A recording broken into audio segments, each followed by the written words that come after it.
Hey everyone, I'm going to keep this brief because you're going to hear me say, hey everyone, quite a few times, but this is a collection of all of the first 50 videos in the Superman Analogue series. I'm chopping out the credits in between each episode and also interjecting in between videos for anything that is either a big thing that I missed or anything that is an interesting behind the scenes thing, but I'm going to try to keep it fairly tight because this is going to be a pretty long video anyway. One last thing, because I don't think I say it enough in the actual videos.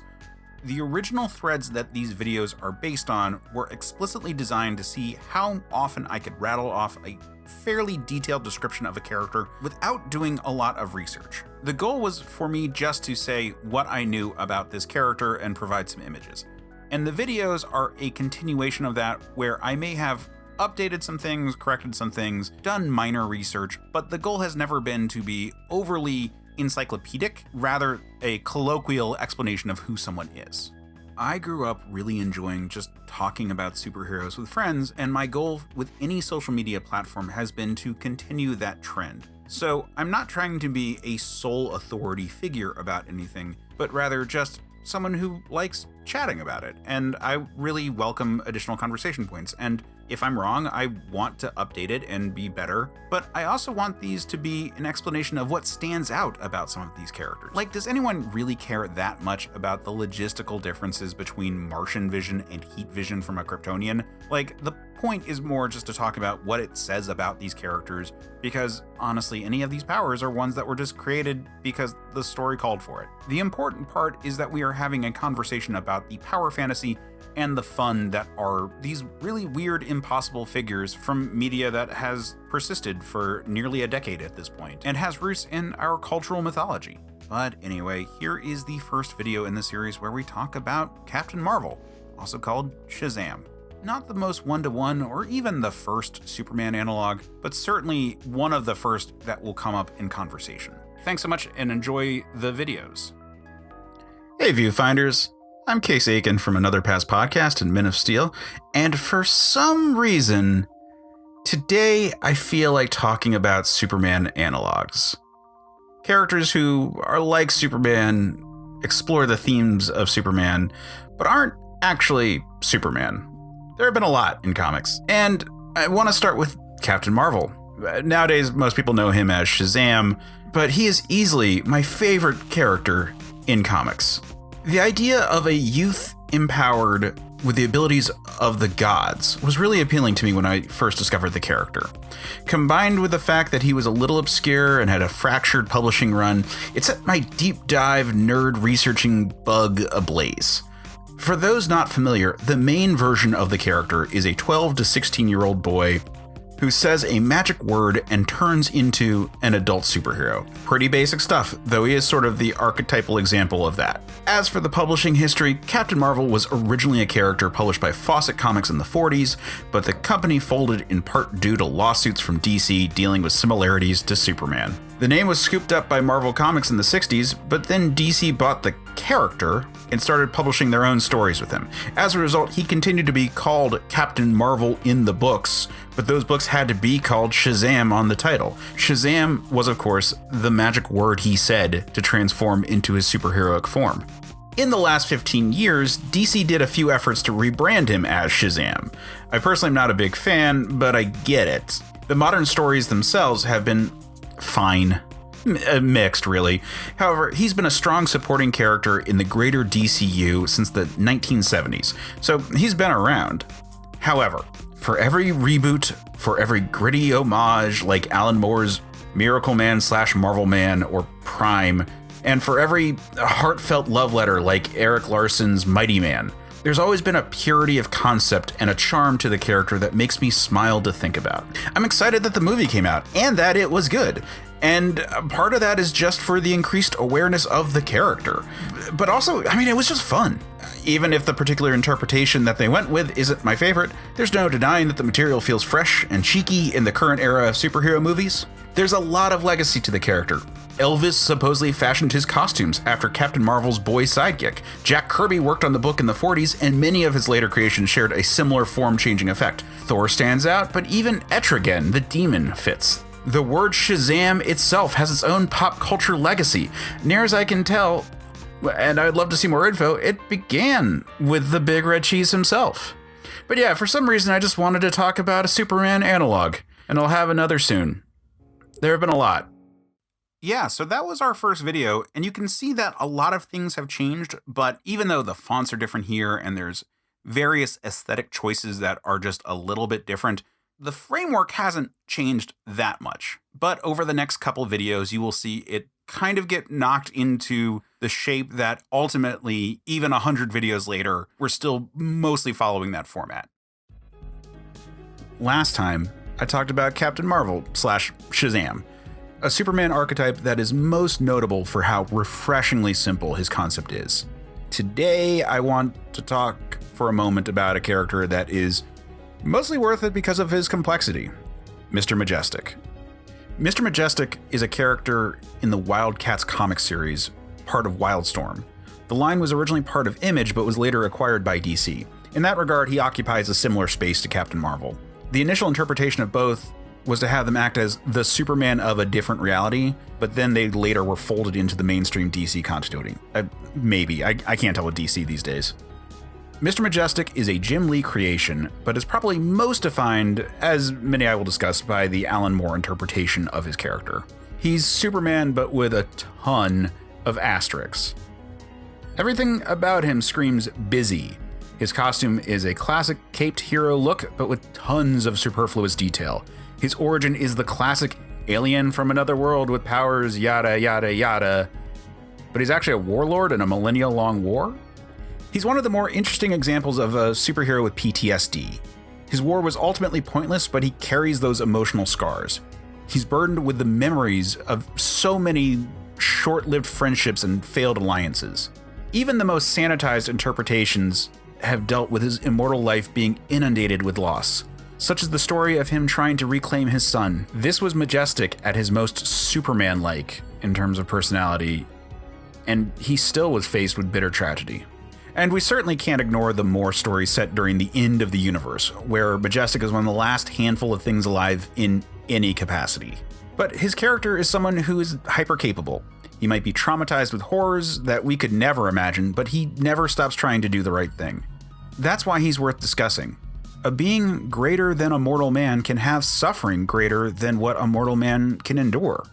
It's a unique vantage point to tell a story from, and that should be relished. Let me know if you think I should go into greater detail about the character. The Damon War, Team 1, Dow, the loss of his son twice. All of those are terrible losses we've seen him work through. Also, if anyone cares, I have a pitch for Wildcats movies centered around Majestros and his relation to John Colt.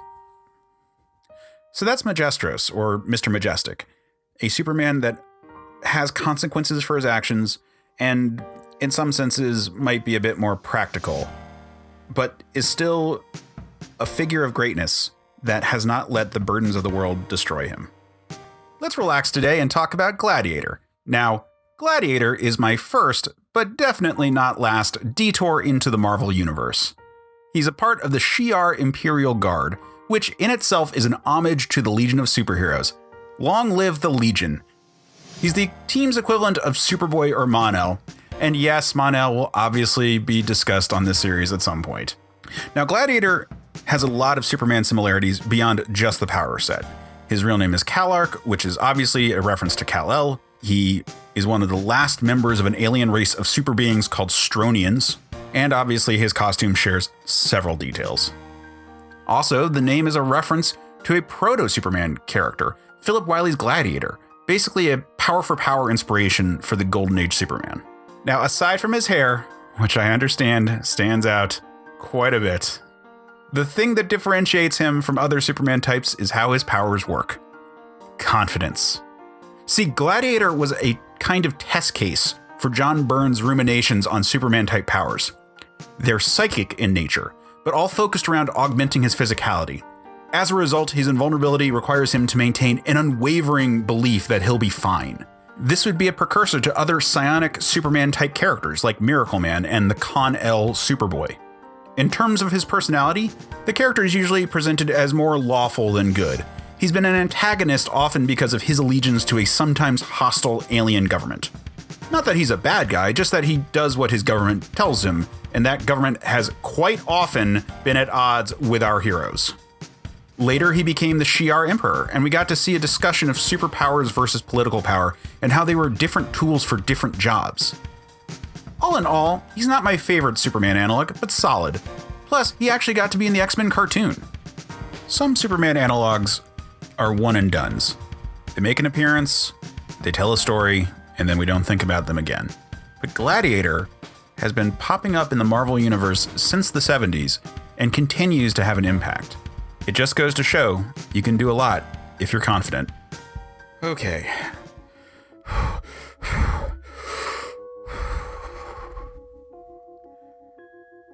Today I want to talk about Miracle Man / Marvel Man. So Marvel Man was a British continuation of Captain Marvel, aka Shazam's, series after Fawcett Comics folded. See, the character was really popular everywhere, and the British reprints already added new pages and short stories and had a lot of interest. So when the company was in a situation where they were losing access to this lucrative property, they decided to file off the serial numbers and then just continue making new content. Now, instead of Billy Batson saying Shazam and gaining the power of gods, Mike Moran says Kimota, which is atomic spelled backwards, and gains the power of the key harmonic of the universe, which is effectively the exact same powers, and he's got a costume that is a color flip of the character. In fact, he actually looks more like Superman than the character he's based on. Throw in some familiar feeling mad scientists and superpowered family members, and boom. New superhero, but shares all the reasons you like the old one. This was in the 50s, and it ran for about a decade. Eventually the series ran its course and audiences moved on. Eventually they just didn't care anymore. Flash forward to the 80s, and Alan Moore is starting his legendary work on Warrior magazine, and he revives the character. This run, alongside his simultaneous work on V for Vendetta, is really what put Moore on the map.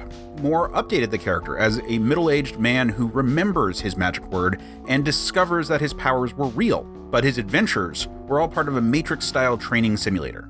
It rolled in the idea of psychic powers translating to Superman style, the body-switching dynamic from Marvel's comics, Captain Marvel, who I'll need to cover at some point for that to make any sense, and, some Nietzschean philosophy. Yeah, it was there. Eventually, when they tried to bring the book to the US, Marvel Comics was unsurprisingly litigious, so they renamed the character Miracle Man. This became his name for later material, particularly a run by Neil Gaiman, so I tend to call the more modern version of the character by that name, Miracle Man. The book went on to have a famous amount of violence and dealt with the idea of what the role of a Superman in man society would be. There's really only one big superhero fight in the whole series, not that there aren't other powered individuals who they come across over the course of it. And to this day, it is influential in movies like Dogma or Matrix Revolutions, and comic books like Invincible. The idea that having superpowers disconnects you from humanity is being explored constantly, including with The Boys or with James Gunn's Brightburn. But due to some legal issues, the books became very difficult to find. For me in my teens, it became a quest where I'd go to different comic book stores looking for random back issues. Nowadays, the books can be found on Comixology and reprints on Amazon, so if you'd like to see the granddaddy of modern deconstructionist superhero fantasy, you should take a look. It's just as important as Watchmen and V for Vendetta in terms of the growth of superhero fiction. Anyway, thanks for listening to that ramble. Again, I'm Case Aiken from the Men of Steel podcast. You can find more of our stuff at certainpov.com, and this has been a Superman Analog. Hope you enjoyed. Well, this past week, as I'm editing this video, the Neil Gaiman Silver Age has been relaunched under Marvel Comics, and so I am really excited to see the series actually get the conclusion we've been waiting for like 30 years now. And I really felt like I should mention that here. Hey viewfinders, I'm Case Aiken, and today I wanted to talk about a fictional hero from within a work of fiction for this Christmas 2020's Superman Analog. That's right. Today we're talking about Turboman from the Arnold Schwarzenegger holiday movie Jingle All the Way.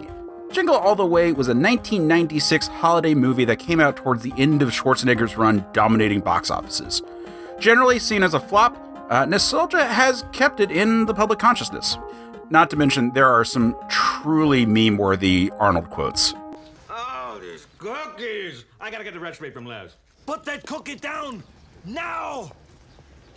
It also had some fascinating cast choices. Sinbad, for example. Remember him? Pepper Fawn remembers. Anyway, Sinbad was a rival dad also trying to get the hottest new toy, but he disguised himself as the villain Dementor in an effort to steal a toy from a child. Now, as you may have noticed from that earlier YouTube clip, this movie also features Phil Hartman. You might remember him from SNL, Sergeant Bilko, or The Simpsons. Rest in peace, sadly. He played a smarmy neighbor with a skeevy side. Also fucking Jake Lloyd from The Phantom Menace. Also Rita Wilson, who is arguably the biggest part after Schwarzenegger, but criminally billed after both Sinbad and Hartman. Anyway, the movie centers around Schwarzenegger as a workaholic dad who disappoints his family at every turn. He decides to redeem himself by getting his son the latest Turboman toy, which is selling out in Tickle Me Elmo or Dragonzord numbers. The property is pretty standard hero fare, hence me discussing it here. Turboman is a kitted out superhero. His powers are all in the suit. Armor, jetpack, gauntlet weapons, all what you'd expect from an explicitly toyetic character. But he certainly cuts a super manly swath, completely undefeatable in combat, and morally right in everything he does. His abilities are definitely those beyond an ordinary man, even if they happen to be through the use of technology. It's fundamentally the same fantasy. We see an episode of the show, and it seems like a Batman 66 or Super Sentai Power Rangers campy good time. I totally would have been down for something like that as a little kid. Hell, I still got into the absurd final act where Schwarzenegger mistakenly gets put into a working Turboman suit for a parade. It turns into an over-the-top action sequence with Jake Lloyd running from Sinbad while Schwarzenegger flies around shooting disc-shaped projectiles at his rival. It's incredibly over-the-top, but it's fun. Fun being the best thing I can say about this movie's qualities.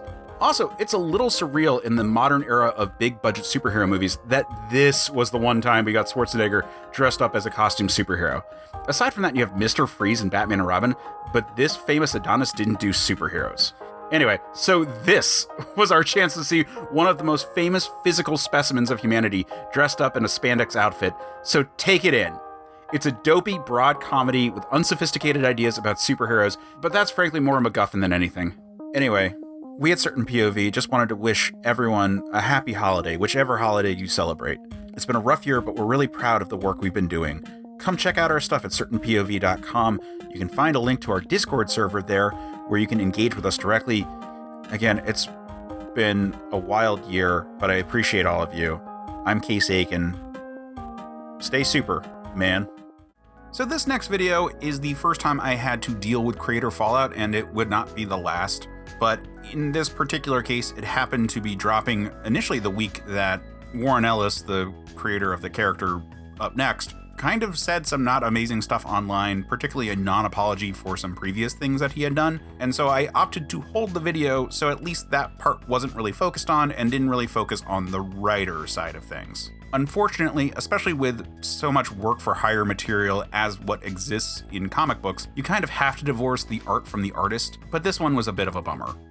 Wildstorm is responsible for a large number of Superman analogs, so I wanted to take a moment today to discuss a more obscure one, the High. The High was a character introduced for the Change or Die story arc in Stormwatch, which was an explicitly UN-sponsored team of superheroes with a very globalist perspective. It was jarring the first time I read it that America was often the bad guy in the series. Here, the High, who is as classic a Superman analog as possible, what with his red and blue color scheme but Captain Marvel-style military costume, emerges after decades of contemplation and tells the world that he's going to fix it, whether people in charge want it to be fixed or not.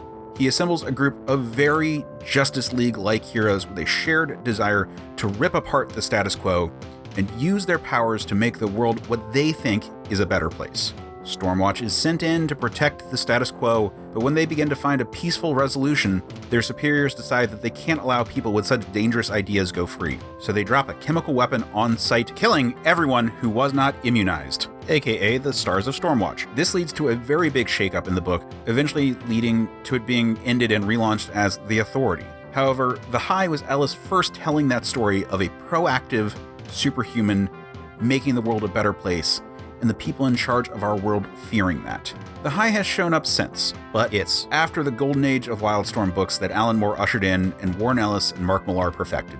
Even if you don't know anything about the now defunct Wildstorm universe or Stormwatch, Change or Die is a worthwhile read. And The High was a refreshing take on the Superman archetype when he was introduced.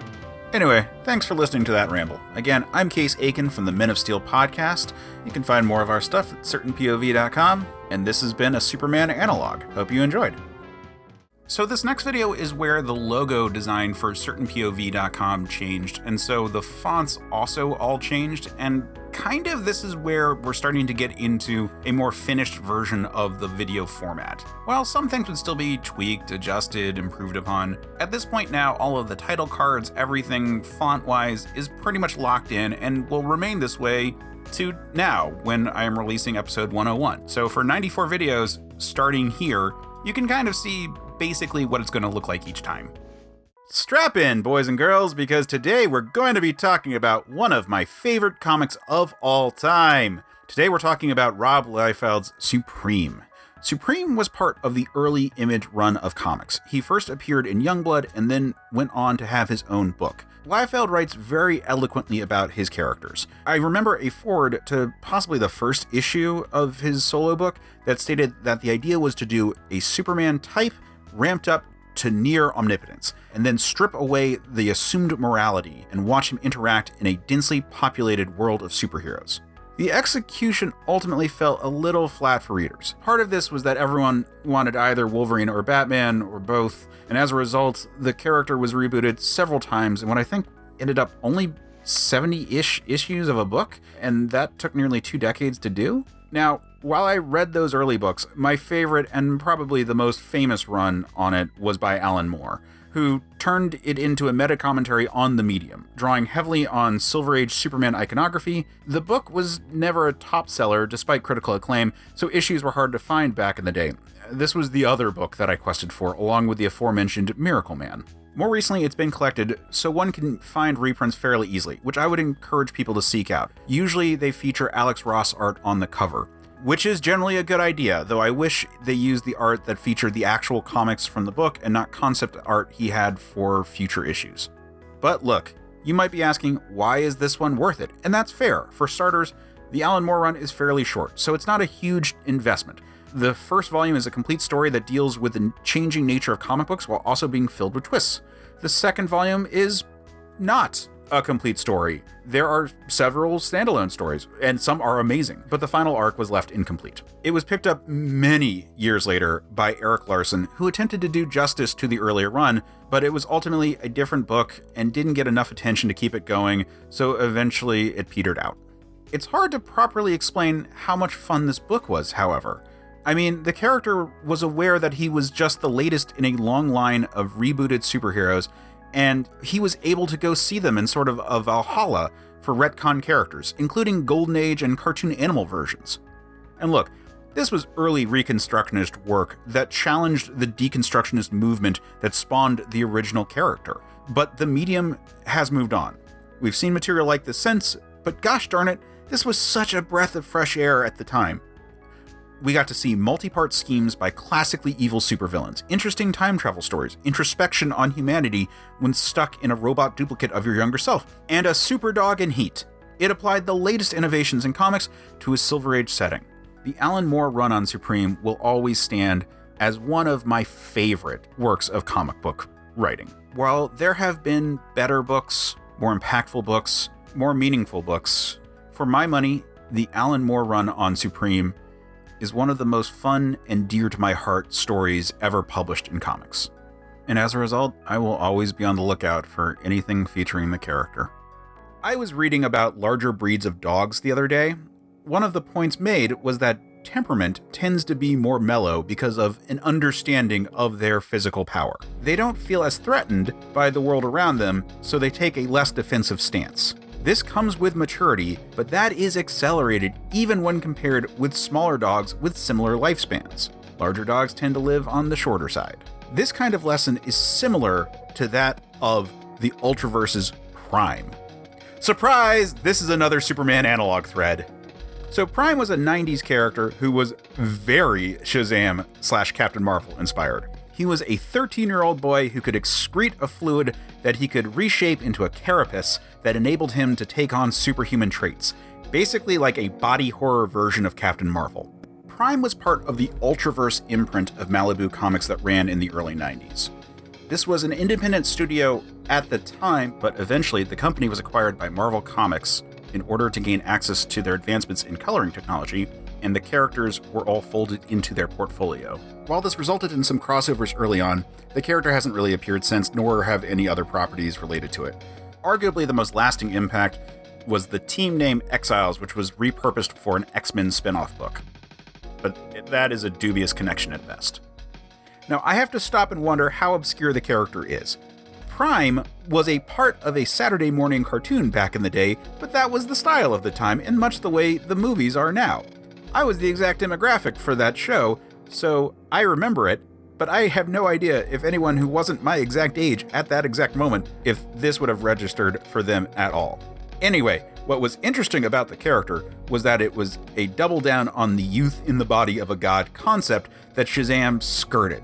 He was a 13-year-old boy, so he had a very particular view of the world. He had a good heart, but he was still learning how to relate. And over the course of the comic, it showed. He was ostracized for being into girls that were his own age. He tried to go after bad guys like pedophiles, but failed to provide evidence to pursue it legally, so he was perceived to be a monster attacking people. It didn't take long for him to go through a rebellious phase, but eventually he came to understand the responsibility of his powers, how he was expected to be a more stalwart and thoughtful figure because of them. After all, ultimately few things were a real threat to the world's strongest Ultra, and he matured into the line's real hero. Before I go, I do want to talk about the aesthetics of the character. A wonderful detail is that Prime is a muscle-bound 90s cliche of a superhero on purpose. He made himself look like the heroes in the books that were out at the time because he controlled his own appearance, and he was a 13-year-old boy who was into those comic books. The rest of the art didn't look like this, and it supported the introspective element of the book, looking at the nature of the comic book medium and how it influences young men. In this regard, Prime was a wonderfully metatextual example of a superhero who handled the dichotomy of the big masculine super figures presented and the target demographic of the young boy readers very well. Hey, so this is a big example of creator fallout, but one I was not aware of when I made this video. Thank you to AV Clark for pointing this out to me. The creator of Prime, Gerard Jones, pled guilty to possession of child pornography, and that's pretty fucked up, and yeah, sorry. I still like the character. I wish the character could come back, but I understand that being a pretty big poison pill at this point. So yeah, moving on. Since I'm on a Wildstorm kick and today is not super free, no pun intended, I wanted to bring up a small but hilarious reference today, Clark's. So Alan Moore introduced this bar called Clark's in Wildcats, and then it was featured heavily in Stormwatch under Warren Ellis. Basically, what if Superman retired and opened a local dive bar for superheroes? You get that elder statesman vibe of a guy who's been around for forever, but also can deal with any trouble that comes in. It's a very classic feeling bartender, but scaled up, and I can't help but love it, speaking as an ex-bartender and eternal barfly. I just love the dang concept, and I think it's perfect. I think it's a perfect example of the types of stories that Superman-type characters should be used for, even if it's just for a background joke. I love it. Admittedly, this one's just a fun bit of trivia, but it was a recurring gag for a good number of years on a comic line that I miss. Speaking of Ellis's work on the now-defunct Wildstorm universe, today I'm going to talk about arguably the most famous Superman analog of that line, Apollo. Now, Apollo was introduced late in the Stormwatch run alongside his partner, the Batman analog, the Midnighter. They then went on to be a foundational part of the Authority, a team dedicated to proactively making the world better and dealing with truly massive threats. Apollo and Midnighter had been part of a secret program to make a very Justice League-like team, common theme, you'll see, for Wetworks operations. They were the lone survivors of a botched mission. Midnighter tends to get more coverage because he's like Batman, but Apollo was a gem. For one thing, while his power set was pretty much just Superman's, he also had a solar charge component, but it was on a very rapid scale. Long fights in the dark could deplete him, but on the other hand, he could be back up to full charge with just a few hours in the sun. It was a little Birdman-like, I guess. He tended to be the more moral voice on a group that walked on shades of gray. Though later books would skew the whole team darker, Apollo remained the most moral. As for design, he clearly had some elements in homage to Supreme, particularly the Chris Sprouse version. He was also notable for being in a relationship with Midnighter. The best stories about the characters took this as a beautiful thing, though some immature comic writers played it for laughs. They eventually got married and adopted the living embodiment of the 21st century. That's a long story. Being a team book, he never had the same focus that a solo protagonist would get, but The Authority was intended as a big action blockbuster version of superhero books, and that's what we got. When the New 52 launched, they folded the character into the DCU, but had a hard time figuring out where to position the characters who were homages to existing DC characters. Plus, they were given terrible redesigns. See? However, the character will always stand out for being a dynamic Superman with a power set that allowed for huge iconic moments, but also moments of weakness. Sometimes the value is not in reinventing the wheel, but refining it. And Apollo was clearly a Superman that was tailor-made for the types of stories we wanted to hear at the dawn of the millennium. Okay, today I want to talk about one that goes a little bit away from the personality archetype of a true Superman analog, but keeps the power set very much the same. Today I want to talk about Marvel's Wonderman. Wonderman objectively looks very Superman-like. His powers are nebulously defined, super strength, invulnerability, some energy powers, and occasionally flight. However, his personality is vastly different. He's a movie star. The character started as an industrialist rival to Tony Stark, but was convinced by Baron Zemo to become a pawn in his war against the Avengers in exchange for aid in getting out of some legal troubles. He died in his first appearance, and that kind of became a recurring theme. The character has died a lot. He went on to become an Avengers mainstay with some interesting outfits, all of them better than his first, though the most iconic was the leisure suit version. And eventually he'd get an energy form that kind of makes him like a Super Saiyan type. His moral stances fluctuated. He's generally played a B-list actor who's more famous for being a superhero, very reality TV, but predates that by a few decades. He usually is a little bit of a well-meaning jerk, and his criminal past comes up from time to time. Also, his half-brother is the supervillain The Grim Reaper, and his brain was copied and used as the basis for Vision, who I will talk about at some point. And this makes Wonderman part of a very messed up Pym Scarlet Witch robot family.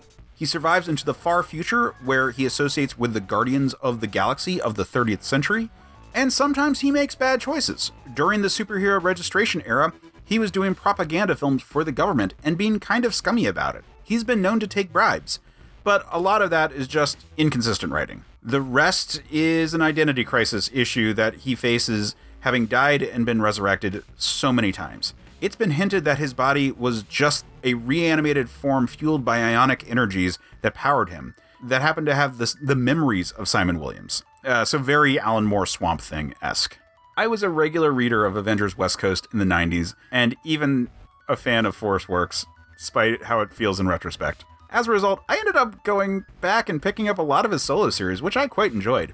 Nowadays, I'd do a book like his as a superhero version of Get Shorty or Entourage, though if it hadn't been done to death, a reality star version could also be interesting. He never had the stature in the Marvel Universe to be a star, but it was hard to deny that he was a heavy hitter.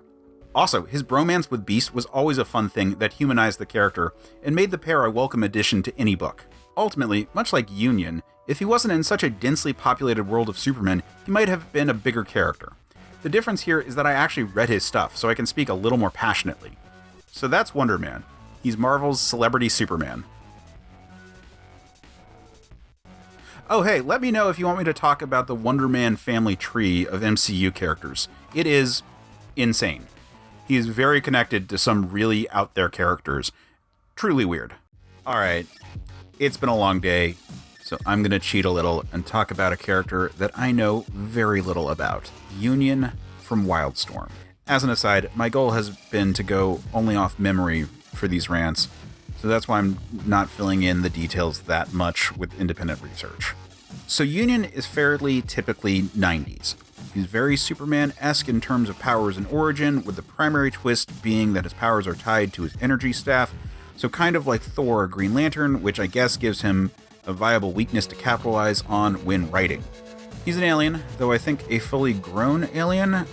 There were a lot of alien soldier traveled to Earth to carry on their war stories in the 90s, and in Wildstorm in particular. Obviously, given the wild part of that company line is a reference to one of their flagships, Wild Cats, which was about an alien war. So I guess he's also a little like Hawkman too. I'll admit, I don't think I ever read any of Union's books. Mostly I know him from appearances in Wildcats and Stormwatch, which he was briefly a member of, and from the collectible cards that we obsessed with in the 90s. I don't think any of the elements of the characters really come together, but I'm sure that that's the lack of my familiarity talking. I do remember being aware of the character and excited when he'd show up to clash with another heavy hitter. Frankly, if the line wasn't so packed with Superman analogs, I probably would be more fascinated by him. But the line had a ton. As it stands, he has a very similar beat to characters that meant a lot more to me and who had a more lasting impact. So I'm really just mentioning him because he comes to mind when I think of Superman analogs. And frankly, that has to count for something. If there are any Union fans out there, I'd love to hear an impassioned plea for the character. I'm generally very pro-Superman types, shockingly, and would love to hear more about the character, specifically why he meant something to you. He wasn't an unknown, he just never really left a huge impression on me. But I would love to be proven wrong. Oh, I do want to shout out user @DarkAngel on Twitter, who commented on my thread after I had already done the recording for this, providing a bit more information on Union, and their Pinterest board actually ended up being a huge resource for me in identifying pictures and artists. So thanks for that, and also, obviously the character means a lot to them and to a lot of fans, and I apologize if anyone feels that I'm not giving it proper due. These posts are intentionally pulled just from memory with limited research, and I just didn't really know that much about the character back in the day. Man, these days, time just seems to get away from me. I'm sure Mon-El /Valor /Mon-El /Largand understands. From here on out, he's Mon-El. Yep, it's Mon-El's turn to be highlighted as a Superman analog. Mon-El is a complicated character with many reboots and is himself a retelling of the Golden Age story of Halk-Kar, Superman's big brother. The reason I call him by multiple names is that his name is actually Largand, but when he was first discovered, it happened to be a Monday, and they figured he was from the House of El, so they called him Mon-El. And since then, everything else has been an attempt to have a less goofy name.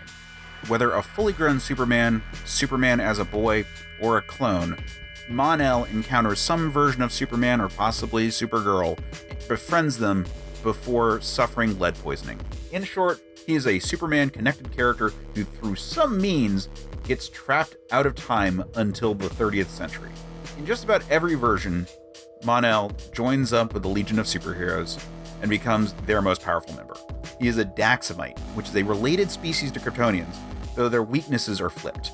Lead, which blocks radiation, like kryptonite radiation, kills him, but kryptonite is actually the main ingredient in the cure. He is one of the reasons for issues with the Legion of Superheroes in the various DC reboots. His origins had been so closely tied with Superboy that it was difficult to keep going without explaining away their relationship, hence the pocket dimension Superboy.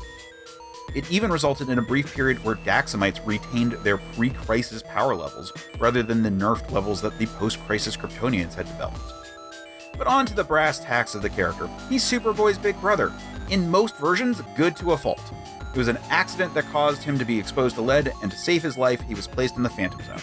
He stayed there for 1,000 years, able to see what happened in our reality, but unable to influence anything. For reference, this was repurposing of a device that Kryptonians used for their prisoners.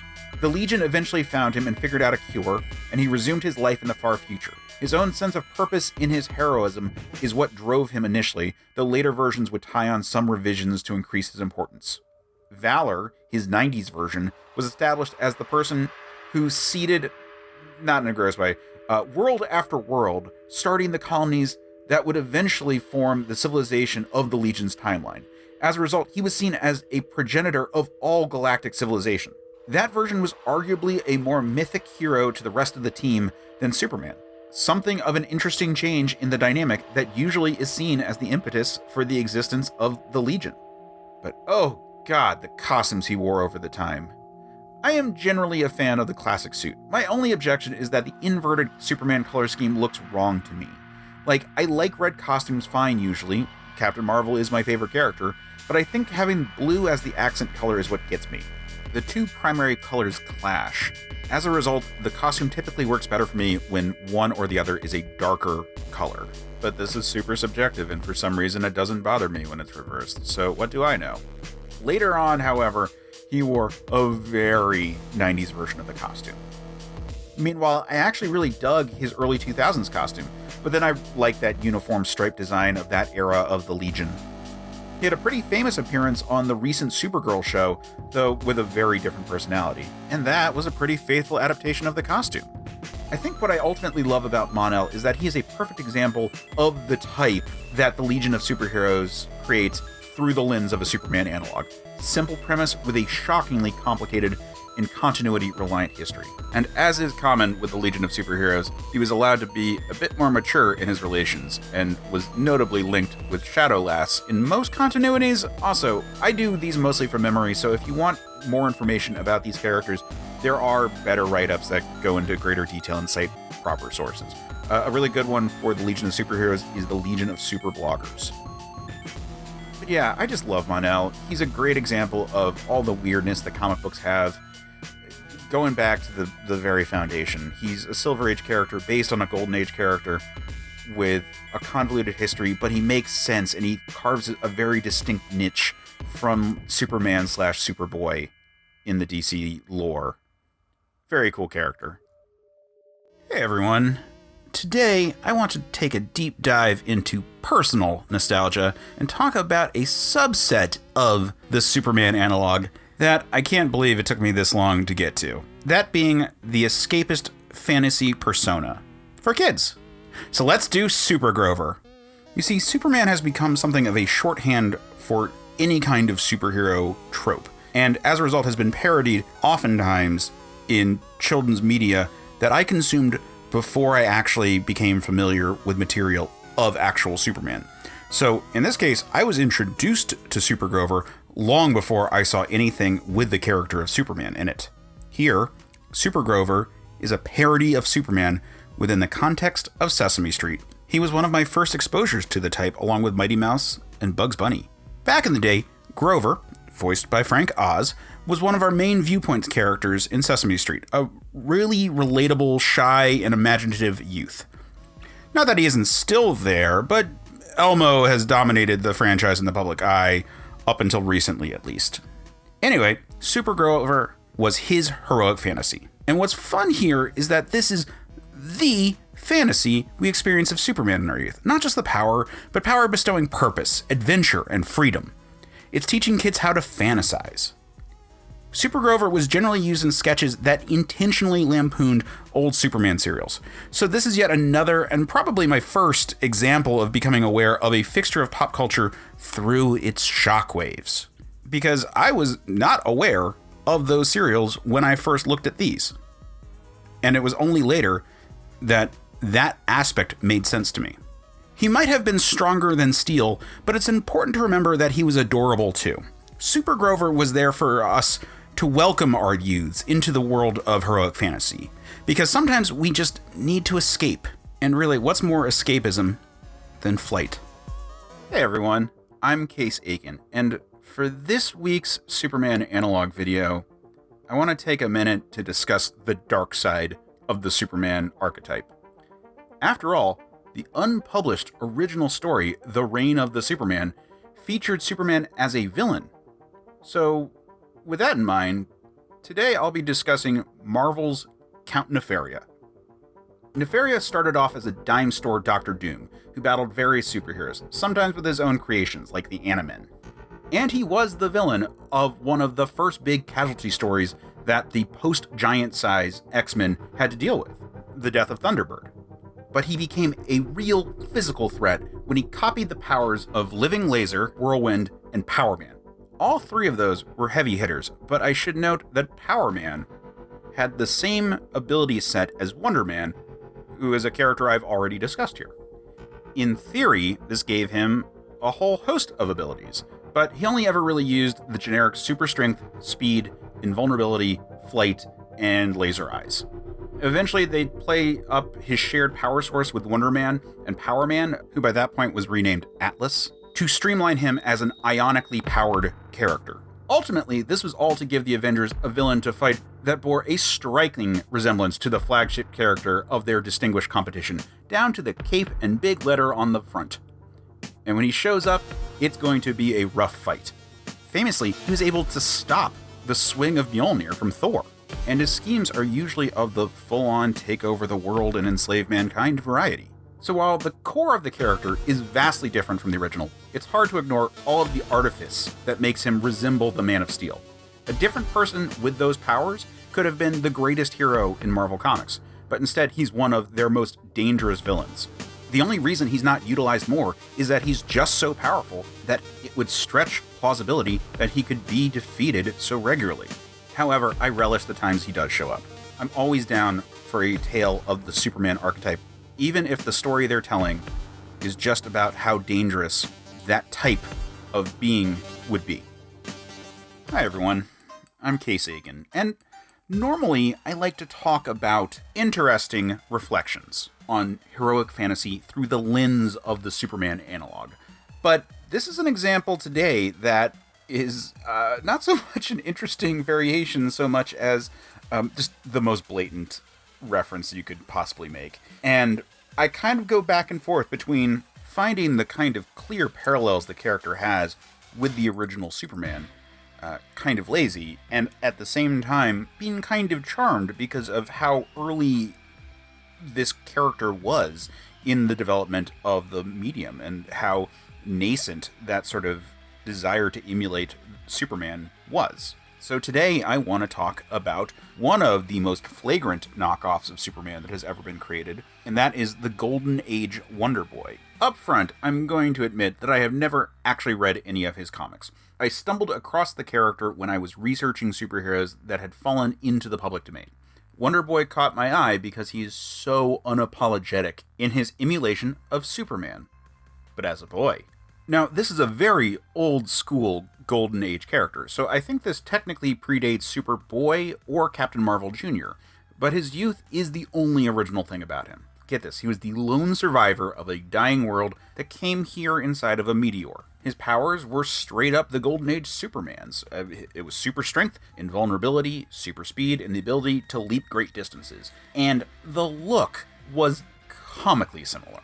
And I get it. This was an era where people were so enraptured with the very idea of Superman that they just wanted more variations of it. And at the time, they hadn't yet had a chance to think beyond the superficial components of the character when making their contributions to the burgeoning medium. It was like the 90s fixation on Wolverine knockoffs. But the character was popular enough to last a couple years worth of publishing. He made it at least 19 issues, even surviving multiple books, being the headliner for a number of series. And I want to talk about him because there is something innately interesting in how that archetype was so engaging with readers at the time.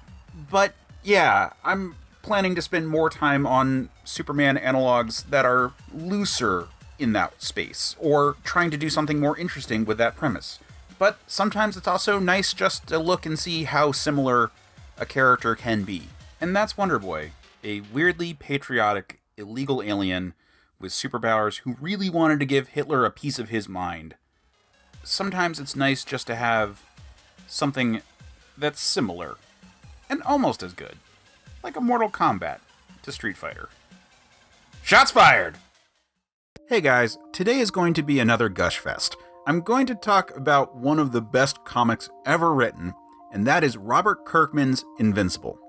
Yes, that Robert Kirkman, the Walking Dead guy. I'm probably going to talk about several characters from the book as I work through listing off Superman analogs, because there are several in it, but today I'm going to focus on the titular character, Invincible. He starts off as a legacy hero, son of the world's greatest hero, who takes up a superheroic identity once his powers finally kick in. Now, that starting point is high school, but then over the course of a decade of continuously published stories, both in the main book and spin-offs, he grows up and starts a family. In this regard, he's kind of like Spider-Man before the One More Day fiasco.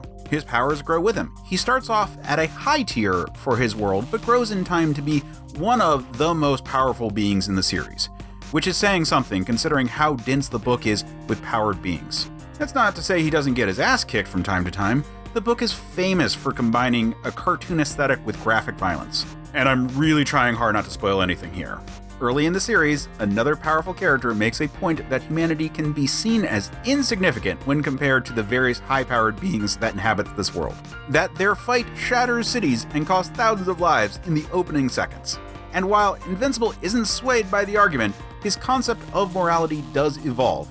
He advances from mundane crime fighting and monster slaying to dealing with resource allocation and brokering intergalactic peace treaties. And he never stops trying to do what's right. Ultimately, that is what makes him invincible. He can encounter beings that by all rights should break him, but he stands up to them and wins because he refused to quit. A very Rocky kind of situation, but with much bigger stakes. It's also noteworthy for being a series that nails the landing when it comes to wrapping up. After superhero battles, interdimensional invasions, galactic wars, city-destroying dinosaur scientists, Kirkman got to that last issue and got us to a point where the characters look back on their journey, calling back to early moments in the series, and very satisfyingly ends. I love the book. It's a long goddamn read, but man is it worth it. You can find every issue on Comixology, but the trades are formatted very nicely. There are also high-quality omnibuses that collect a lot of the series. A third volume just came out that finally wraps up the whole thing. I would further encourage anyone who gets into the series to start checking out related books. Specifically, Capes and Guarding the Globe, but also Brit and Wolfman. These all flesh out the world quite a bit. There's an Amazon series coming out now featuring Invincible, and I am so excited for it. I hope it does the line justice, because seriously, this is perhaps the best comic I have ever read. The year is really moving.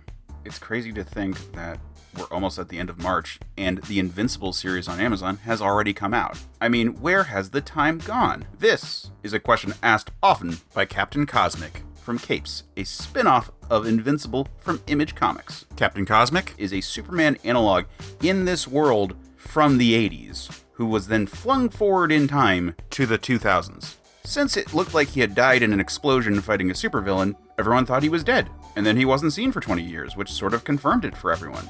His wife remarried, his resources dried up, then boom, portal through time and he's back, and no aspect of his life was there waiting for him.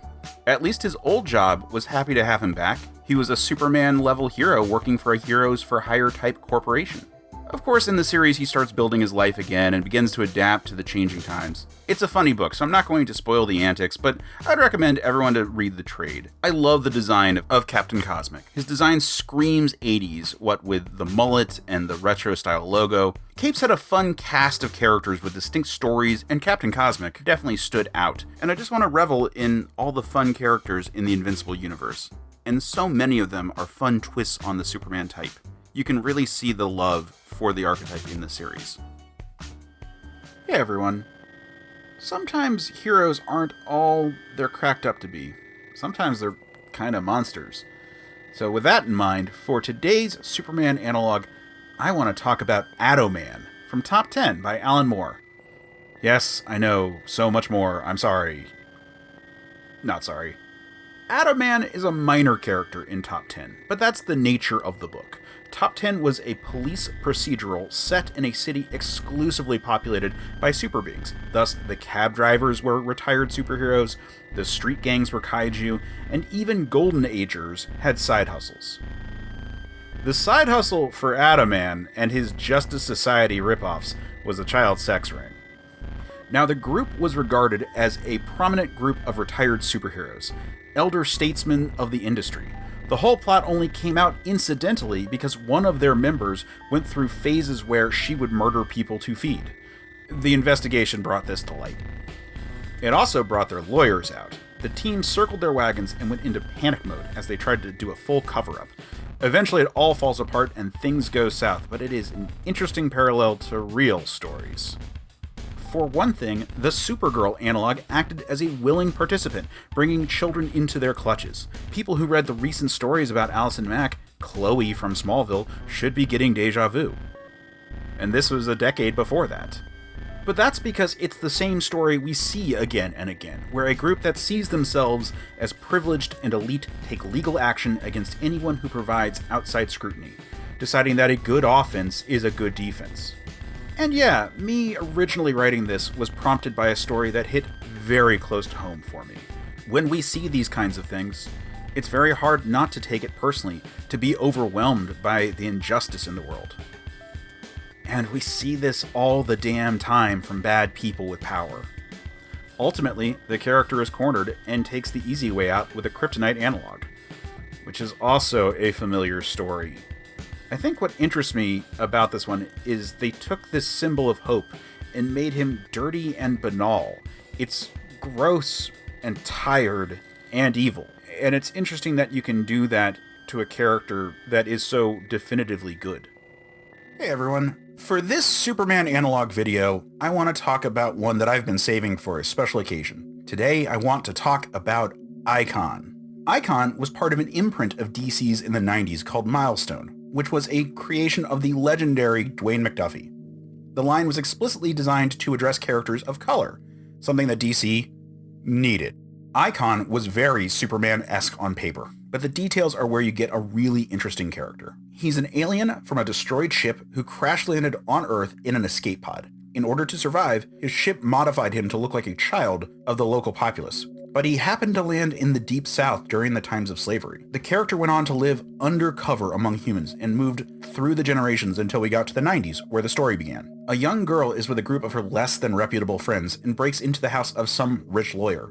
But that lawyer turns out to be superpowered and forces them to flee. Everyone else is terrified, but the girl is inspired and tries to convince the lawyer to go public. See, the lawyer is that alien. He lived through times of hardship, but has gone on to be really successful and lived a centuries-long life of luxury, Connor McLeod style. However, he's eventually convinced to try and become a symbol of the potential of the people, an icon. The girl, Raquel, is given some alien tech and joins as Rocket. The duo presents a fun dynamic. Icon is like Uncle Phil from The Fresh Prince, but with superpowers, while Rocket is an earnest but fallible woman of the modern times. They play off each other really well. They go on to have a lot of big set-piece stories, but also socially conscious ones. Really tangible topics are often the centerpiece, and they're handled with the subtlety and grace they deserve.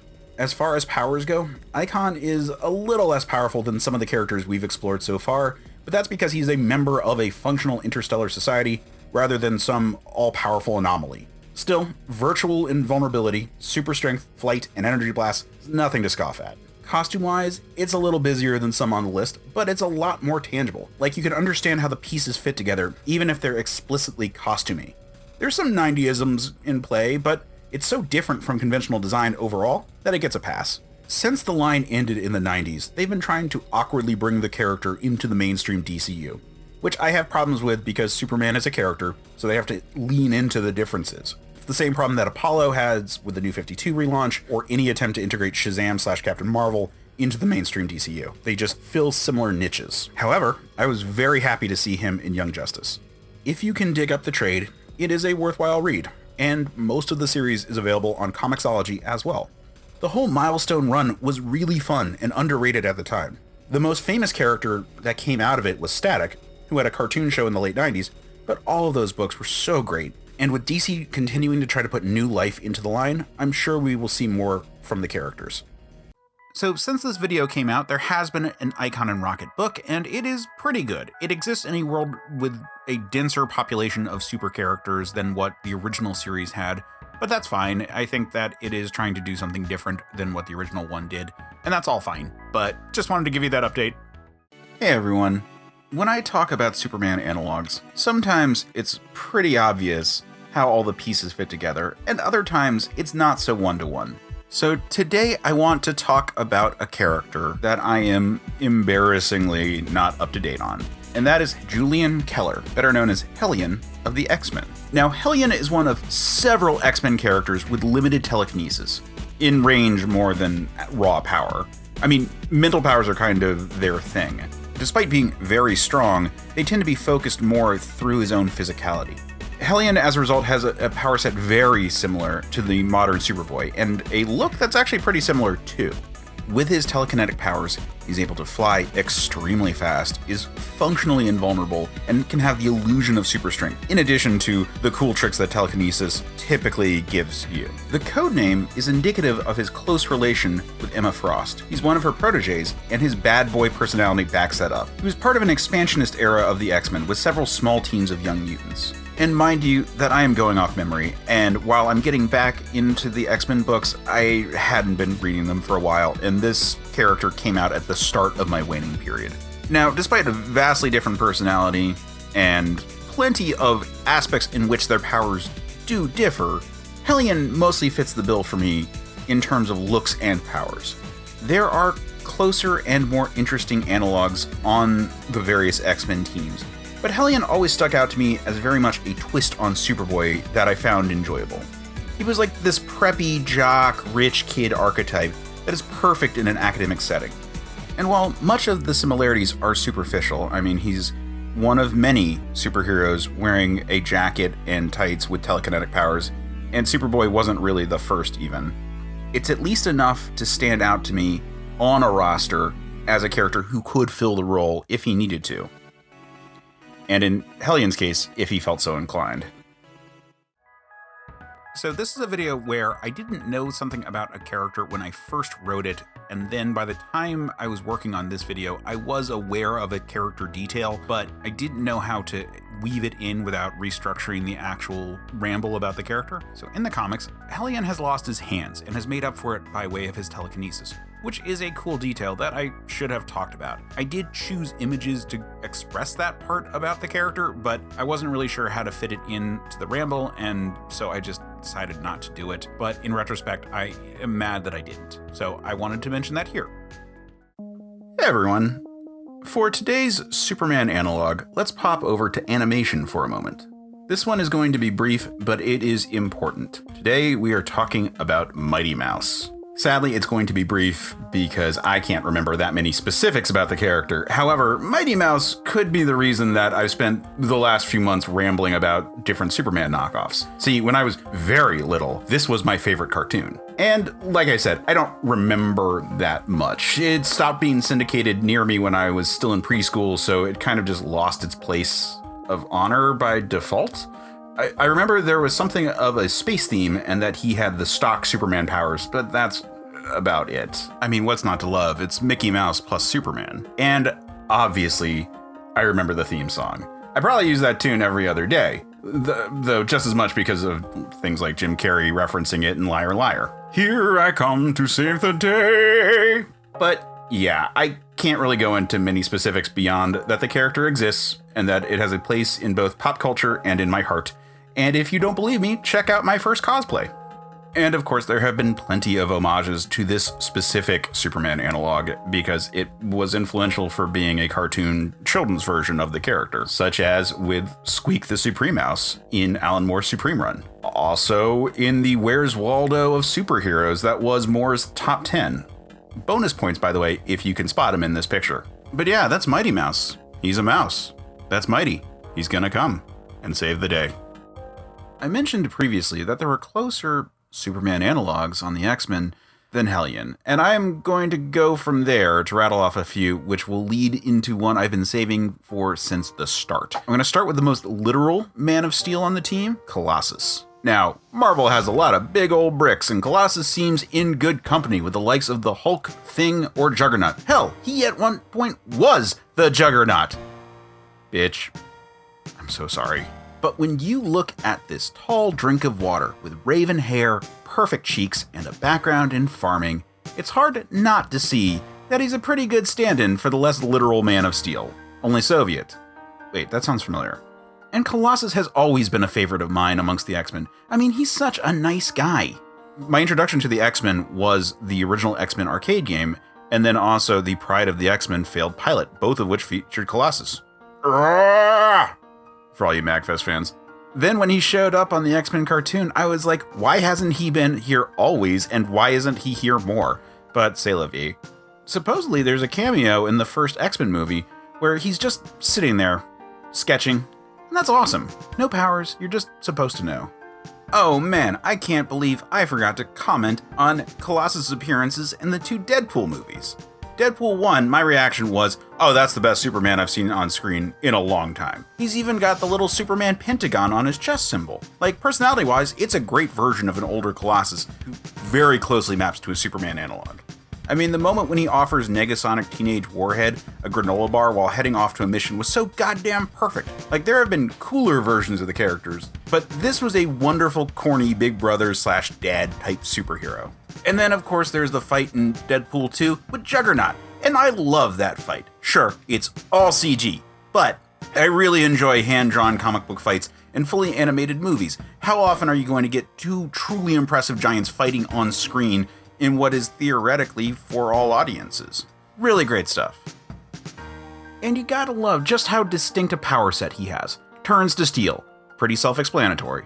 But actually, it's a weird form of teleportation where he trades out all of the carbon-based atoms of his body for organic steel from another dimension. Comics are weird, but it lends itself to a very distinct look that stands out regardless of which costume he's wearing. On that note, I do love his classic costume and all of the various updates, but I have a soft spot for the costume he wore for the brief time when he went bad and joined Magneto's group, the Acolytes, even though it had some very 90s extremisms. But the key thing for Colossus is that he's always just been this amazing big brother type on a team of students. There's a reason that the classic Claremont run is so well regarded. The characters really made for a great dynamic, and Colossus was the core part of that. When I'm looking for a pure version of a Superman type, I want someone that inspires hope, and Colossus does just that. Like, do you remember his appearance in X-Men 2? How badass was that for like a second? And he can also throw down. As I mentioned before, Mar-Vell is not lacking for strong guys who can take a hit, and so he's had some great fights over the years. But one in particular I want to call out is a fight with another Superman-type character, Gladiator, who we've discussed before.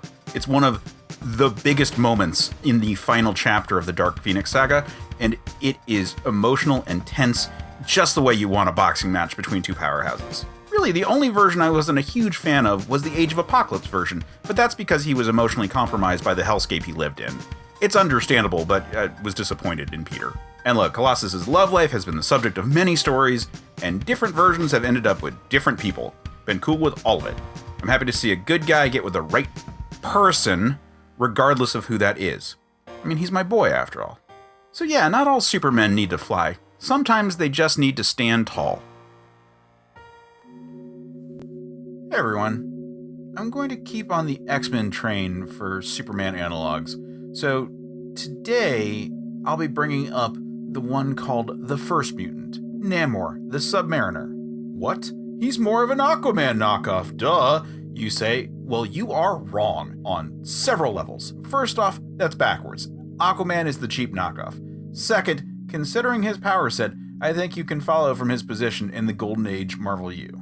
Namor has the classic super strength, crazy durability, and flight through wings on his feet, as well as some more aquatic flavored things. Jack Kirby may have taken that too far in the 60s. He's always been a little of an anti-hero, hence his clashes with the android-human torch of the Golden Age, but he was still more of a protagonist of the era. In the Silver Age, he spent some time as a villain, though with a pretty justified motive of, "You destroyed my people and my home," famously attempting to steal away the Invisible Girl, but he came around to more heroic causes later. Namor is a good example nowadays of a more regal Superman. He has a kingdom to preside over, and his powers put him on the front line often. Often that frontline appearance is in his classic Speedos, but sometimes he actually puts on real clothes. I particularly like the black outfit with the golden fins. His personality, a justified dick, and power set have been aped by DC in their rehabilitation of Black Adam. Definitely a topic for another day. But Namor has remained the perennial torn between worlds regal figure of comics. And despite being powerful enough to go blow for blow with some of the most powerful heroes of Marvel Comics, he's even had the occasional upgrade, like when he and last week's Colossus gained access to the Phoenix Force. As a character from the earliest days of the medium, it's frankly impressive how different they made Namor from the other Superman emulations of the day. While he can easily fit the same role on a team as Superman, his personality is all his own. Yes, I know, it's supposed to be Namor, and I was saying Namor. I'm sorry. Hey everyone, I'm Case Aiken, and for this Superman Analogue video, I want to stick with the X-Men, because today I want to talk about M, or, as I like to think of her, what if Supergirl were a mean girl? Like the previously mentioned Helen, her powers are based on short-range telekinesis, allowing her to emulate super-strength flight and invulnerability. Now, if you just read the first few issues of Generation X and then skipped to her joining X-Factor, you'd think that was it, but it is way weirder. Most of her story was told in Gen X, and I'm sure I'll get this wrong because it is strange. She started off as a merged pair of twin preteen girls who posed as an older teen that just so happened to be their missing older sister. The sister was trapped in the form of penance and was being used as a battery for their psychic vampire brother Implate. Eventually, the real M was freed. My understanding is that this is nowhere near the original plan for the character. And then shenanigans, and I think the twins ended up inside penance, but then we moved on and M joined X-Factor, and I don't think we've addressed it really since. Or who knows with the current era, a lot of stuff has come back and I am nowhere near caught up. Look, I didn't follow Generation X for that long because it wasn't really on the stands at the local drugstore when it was initially running, and I was way behind by the time I was going to a proper comic shop. However, I did read the excellent X-Factor run by Peter David, and she was a great part of it. Connor Goldsmith over on the Cerebro podcast has noted how M just has always felt kind of like an adult, and so she's now lumped in with adult characters, admittedly the young ones, but still adult characters, instead of still being grouped with characters that are identified as being like late teens. She just kind of always fit as a sort of elegant, mature character. Sometimes it's nice to have a Supergirl with class. She's funny, smart, and a mutant that almost everyone else wishes they could be. Just not very humble. But that's what makes her unique among the pantheon of role models. I know that she's a big part of the modern era of X-Men, so I anticipate that we'll be seeing a lot more of her. Hey everyone, I'm Case Aiken, and when preparing for today's Superman Analogue video, I'm frankly still on an X-Men kick. So you know what, let's talk about their Superwoman in residence, Rogue. Rogue is one of those characters who had a complicated story that was streamlined a bit due to her appearance on the extremely popular 90s cartoon. Rogue's primary power is life absorption, which translated to stolen superpowers when it involved superhumans. She started off as a villain, but a nasty fight with Miss Marvel, now Captain Marvel, led her to absorb too much power, and the powers became permanent. She picked up super strength, flight, and invulnerability, as well as a host of mental issues due to absorbing the memories and personality of Carol Danvers. She ended up at Xavier's to heal and redeem herself, becoming a mainstay of the team. But due to the cartoon, her stolen powers became so associated with her that they had to shoehorn a similar incident into Age of Apocalypse to keep the character recognizable. In this case, stealing the magnetic abilities of Polaris, which she used to be super strong and vulnerable and fly. Since then, she's had some power shakeups, and newer adaptations have used her base abilities, probably both for budget and narrative convenience, such as Anna Paquin's depiction in the X-Men movies. And sure, these takes have been truer to the original character in some regards, but characters evolve and change roles, even Superman, and for a long time, Rogue was the flying powerhouse of the X-Men. Nowadays, in the Hickman era, that's become especially true. I think the deal is that she's drawn her powers now from Wonderman, who we've talked about before, but I'm not honestly sure, and as I've said many times, I am not caught up. But Rogue will always have a place in my heart as the X-Men's version of a Superman type, complete with their characteristic double-edged sword of a power set. She's a brash, adorable, powerful mutant, but with a nice bit of southern charm. Psst, psst, X-Force! Hey everyone, it's Case Aiken, and I want to stay in the X universe for today's Superman Analogue, so let's talk about my favorite Brazilian superhero, Roberto da Costa, Sunspot. Now, you could be forgiven for thinking that he was a Human Torch-esque character, but like I said, characters develop and change. When he first showed up in New Mutants, Sunspot's only powers was absorbing solar energy and using that for super strength, like a certain Kryptonian we know. It was in the 90s X-Force when he had flight and heat blasts added to his repertoire. Sadly, those are the only parts that they put into his appearance in Days of Future Past, though I was really happy to get him. But what makes Sunspot unique is his character, so let's talk about that. Sunspot is a fucking billionaire playboy philanthropist. He's also a dashing swashbuckler who better fit in Asgard than on Earth.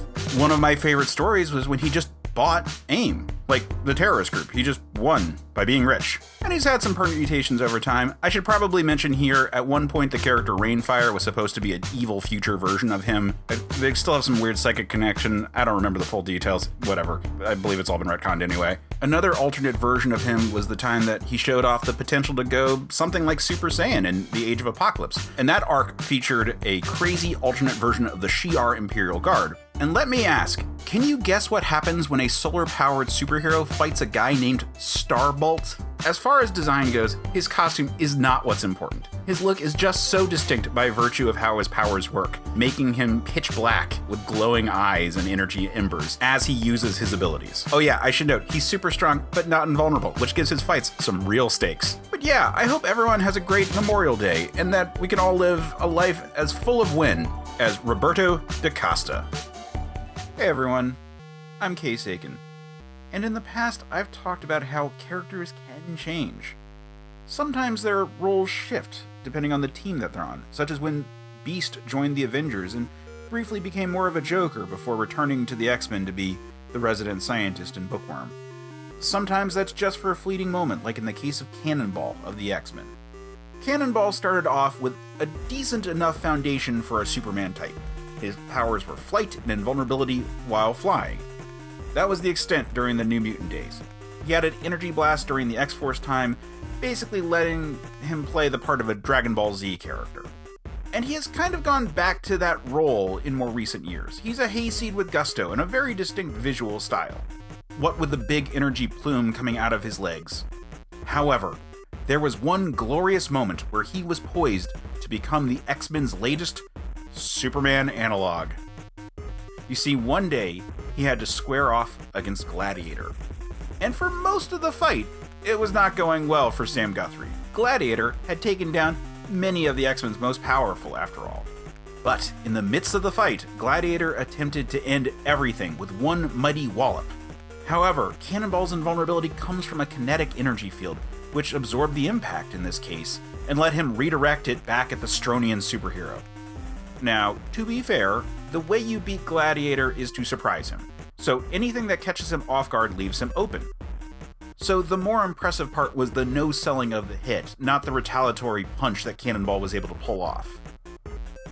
And frankly, since then, Cannonball has rarely shown the same ability.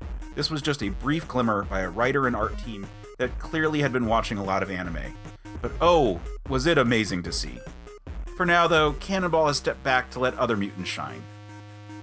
Before I go, I want to call out the New Mutants for being a great example of interesting design. All of them have powers and styles that identify who they are without being tied to a specific costume. We saw this both with Sunspot and Cannonball, and that holds true pretty much for everyone else on the team. Excellent work that has held up over time. Hey everyone, I'm Case Aiken, and I'm back with another Superman Analogue.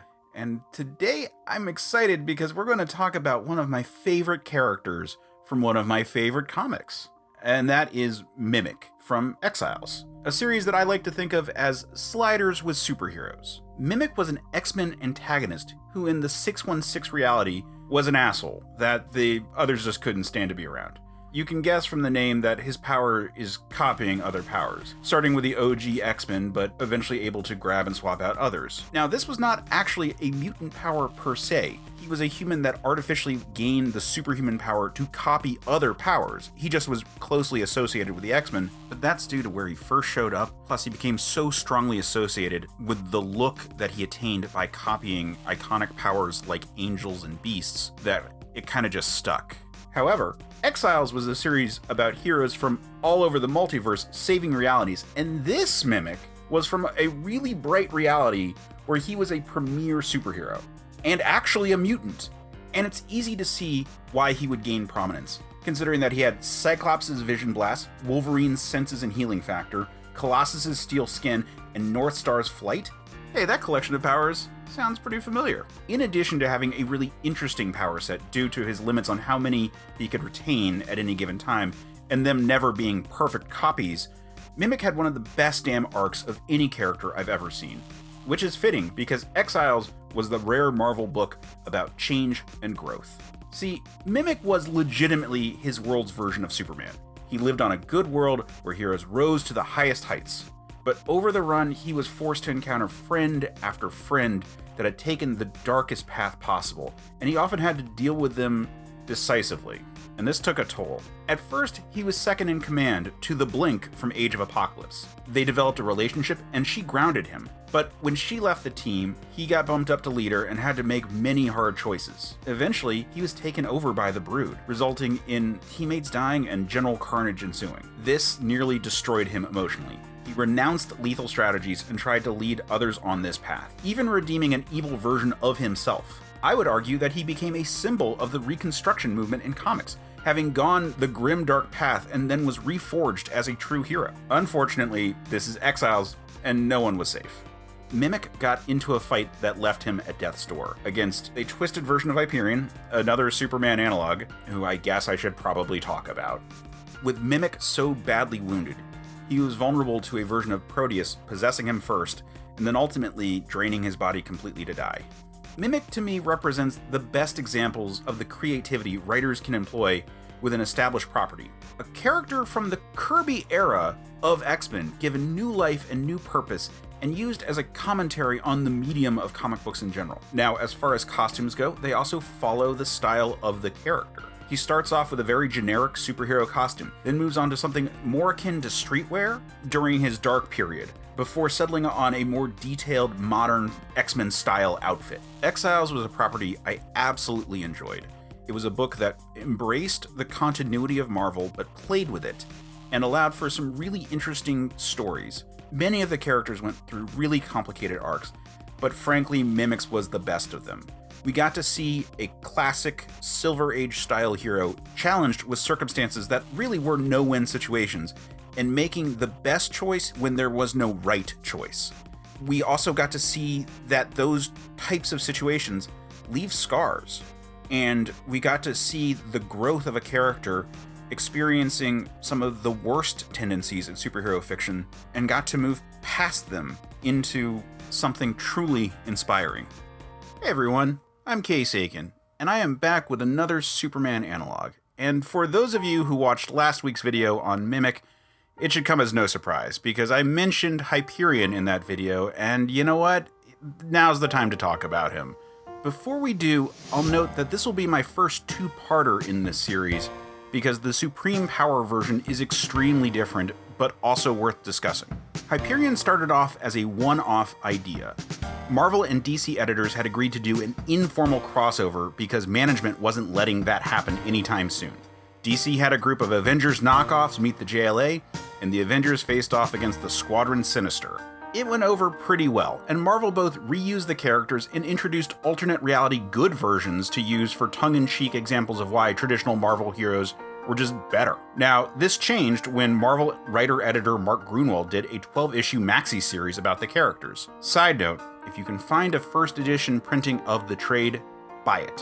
When Mark died, they put his ashes in the ink. He is a beloved icon in the history of Marvel. Despite some editorial choices that may have been less than perfect, he was inspirational and beloved by many of his colleagues. In the series, the Squadron Supreme's Earth had been brought to the brink of collapse by various supervillains. To save it, they had to take the world over, starting with America, and attempted to build a utopia. Each issue followed a month in the first year of this plan. However, the big takeaway was the slippery slope of autocracy. Even with the best intentions, moral compromises were made, and programs that they instituted were prone to corruption if they were not maintaining it. It didn't go well. When next we checked in with them, it was for another cosmic event that had come along, showing the impotence of superheroes in the face of galactic-scale threats. But this had the side effect of leaving them trapped on Earth 616, the mainstream Marvel universe. There, they palled around with Quasar and tried to do good, though occasionally got into fights with heroes such as Thor or Gladiator. Hyperion and co. made it back to their home reality eventually. Since then, we've been introduced to several alternate versions of the character, such as the extremely evil and extremely powerful one that showed up in Exiles. There's two big stories with the Exiles version that I want to cover.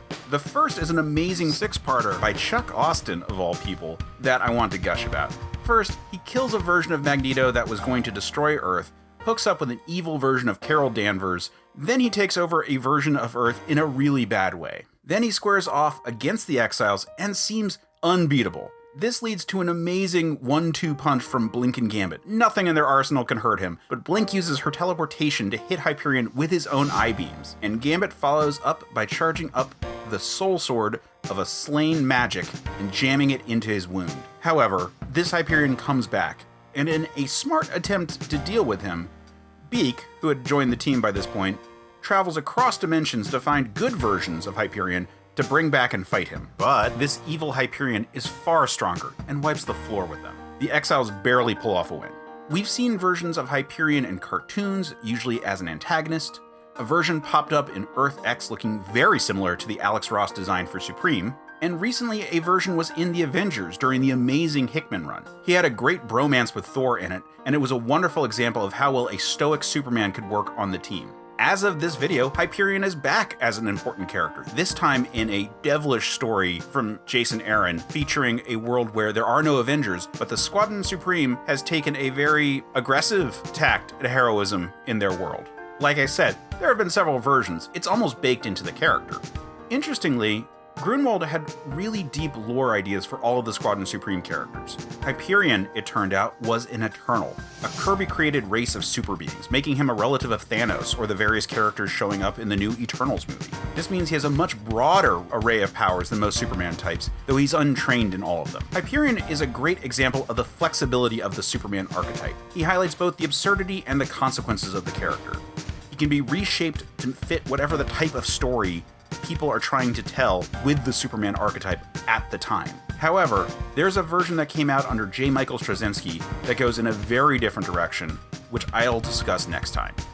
Hey everyone, I'm Case Aiken, and well, let's get on with it then. This week, for my Superman analog, we're doing part 2 of my little ramble on Hyperion. We're talking about J. Michael Straczynski's run on Marvel's supreme power in its successive spin-offs. Cards on the table, I loved the Grunwald run, and was a bit dubious of the update at the time. I loved Rising Stars, but I was annoyed at the changes I perceived in the series. In particular, I hated the initial costume that they had Hyperion wearing. However, my biggest issue was that I'd seen a lot of Superman or Justice League inspired stories at this point, and I didn't see why they had to use the same name. And I hold that some things were needlessly changed, because Hyperion is a ginger, damn it. But even then, I dug the take on a Justice League type team, grounded in reality and very cynical. And as I dig deeper into this exercise in general, I see now that the characters aren't so married to the Grunwald run and rather are exactly what we need as Marvel responds to DC at any given time. So let's talk about this particular Mark Milton.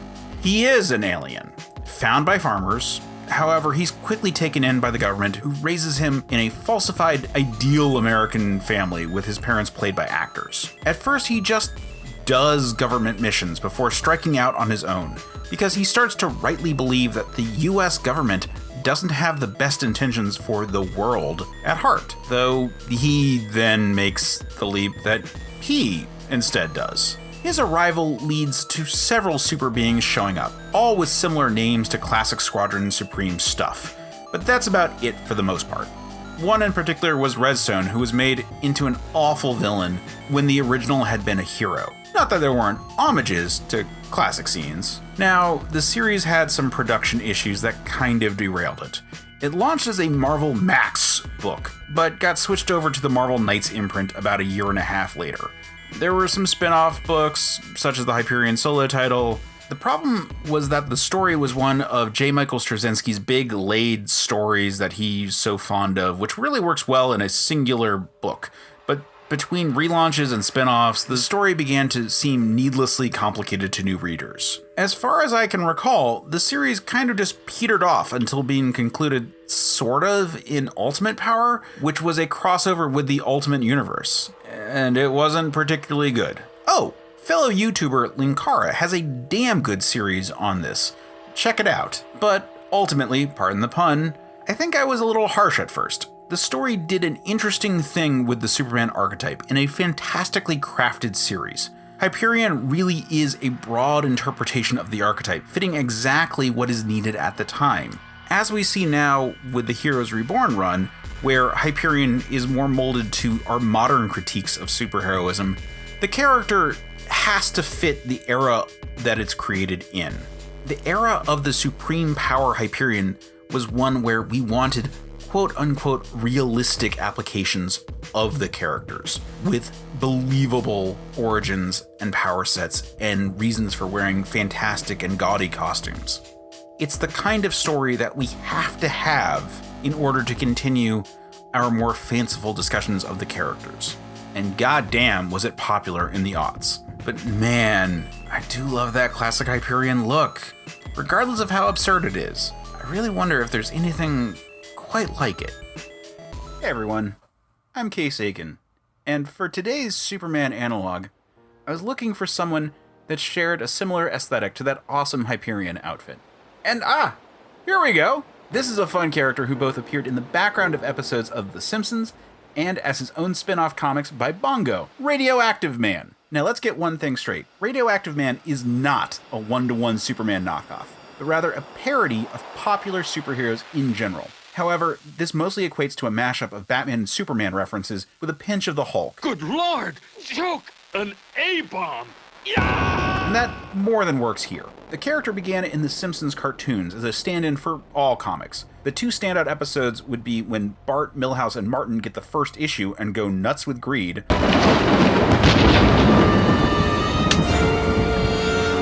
One more step and you're a dead man. I have to go to the bathroom, Bart. Yeah, right, so do I, but you don't see me getting up. Hey, what's going on? Our dear friend Martin was trying to steal a comic book. Let's tie him up! And then when they make a movie with Rainer Wolfcastle starring as the character. Up and at 'em! Up and at them! Up and at 'em! Up and at them! Better. However, there have been plenty of appearances and in-universe iterations, including an Adam West parody. When Bongo launched their Simpson line of comics, it was a natural property to include. They set the book up as a retro parody book, publishing random issues from throughout the decades. This is basically the same idea as the Alan Moore Supreme run, a meta-commentary on the comic book industry itself, and it is great! The character is set up as the classic survived a nuclear blast origin, albeit with the odd lightning shrapnel wedged in his head, and from there gains exact Superman powers, a boy sidekick, and all of the absurdities of the comic industry. There's never been a continuous story, since each one is a spoof of a specific time and style of comic, but the series was great fun. I read to death the issue that ripped on giant-size annuals from the late 50s and early 60s. Radioactive Man has also appeared in some video games as a spoof of superheroes, but my understanding is that those have either been bad or minor. I think what the character shows is the effectiveness of the Superman type in storytelling, and certainly speaks to how impactful comic books have been on pop culture. As a result, we have a really fun and malleable character who keeps on popping in the background of a long-running and beloved franchise. I'd like to thank my friend Mike Coast for suggesting this week's Superman Analogue, Captain Planet. You see, when you move away from comics, I think you'll find a whole bunch of characters lean on the comparison to Superman in order to round out the premise for their existence. In this case, the character is dedicated to eradicating pollution. There's a lot going on here, and I'm going to have to take a moment and detach myself from my generation, because I feel like he was ubiquitous to early 90s cartoon watchers. Now that said, the show wasn't really about Captain Planet, but rather a group of activist teens, Kwame, Wheeler, Linka, Guy, and Monty, as led by Gaia, the living embodiment of the Earth, as voiced by Whoopi Goldberg.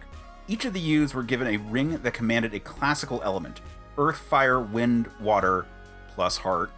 This is a particularly 90s show, with multiculturalism being heavily emphasized. And when I first wrote my piece about it, I was somewhat cynical about the production qualities. However, the goal of being better for the planet is hard to fault. So in a certain sense, the property was heroic in of its own very nature. In each episode of the show, the teens would go through a cycle of investigating something that was bad for the environment, inevitably a supervillain, and then summon Captain Planet, who was some kind of avatar for their combined powers when things got rough. Taken from a certain point of view, see what I did there? Captain Planet resembles the archetype that Shazam Captain Mar-Vell originally embodied, when viewed as Billy Batson being a different character than Captain Mar-Vell. Really, Captain Planet was just a MacGuffin for the real heroes. All of us.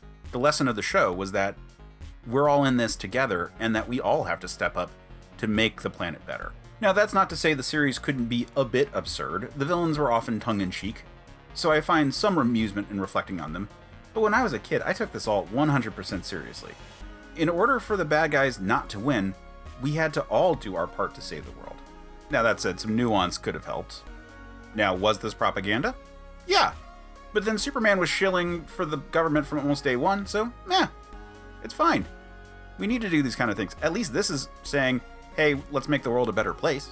Now, Captain Planet had plenty of pun-tastic villains, but I'm a sucker for a good evil doppelganger, and Captain Planet had a fun rival in the form of Captain Pollution. Anyway, Captain Planet has shades of Infinity Man and other superpowered babysitter stories with a political bent that probably could have used some shades of gray. He's pretty well remembered, unlike other cartoon Superman analogs. Did you see the Don Cheadle spoof? What about his appearances on Robot Chicken? Oh, and most recently Rick and Morty had a parody of the character called Planet Tina. And I need to be clear that I don't think that any of this is bad. Superheroes get political all the time, and they should be used to tell specific morality lessons. Now, Captain Planet was not subtle, but that doesn't make it wrong. In fact, it's very right and very important, and it's regrettable that we didn't listen better. I might spend some time mocking the production quality, but in retrospect, who cares? As a kid, he was a guy fighting the bad guys. The real bad guys. We honestly could use more of that. Eesh, considering the news recently, we probably all should have paid more attention to Captain Planet and his message. Anyway, on a brighter note, the next video is where we shift from a 720p resolution to a 1080p resolution. Behind the scenes, I'm working on a fairly old computer that I've upgraded a couple of times throughout the years, and this is where I had finally gotten some of the assets to run better on it, so I was able to export at the higher quality level. Hey everyone, I'm Kay Sagan, and for this Superman analog, I want to do one that's close to my heart. Special thanks to my friend Sean Michael Whipke for this suggestion, because today I'm going to talk about the hilarious send-up of superheroics, the Tick. Now, some of you might say, but the Tick doesn't have flight or other Superman-style powers. However, his powers are almost identical to those of the original appearance of Superman, and as a critique of superheroes, he certainly fits that bill. Plus, he is used in direct contrast, almost from the beginning, to Superman. In both the comics and the cartoon, one of the first other heroes he meets is a straight-up Superman homage named Clark Oppenheimer, the Caped Wonder. And by first, I mean after he escapes from an insane asylum.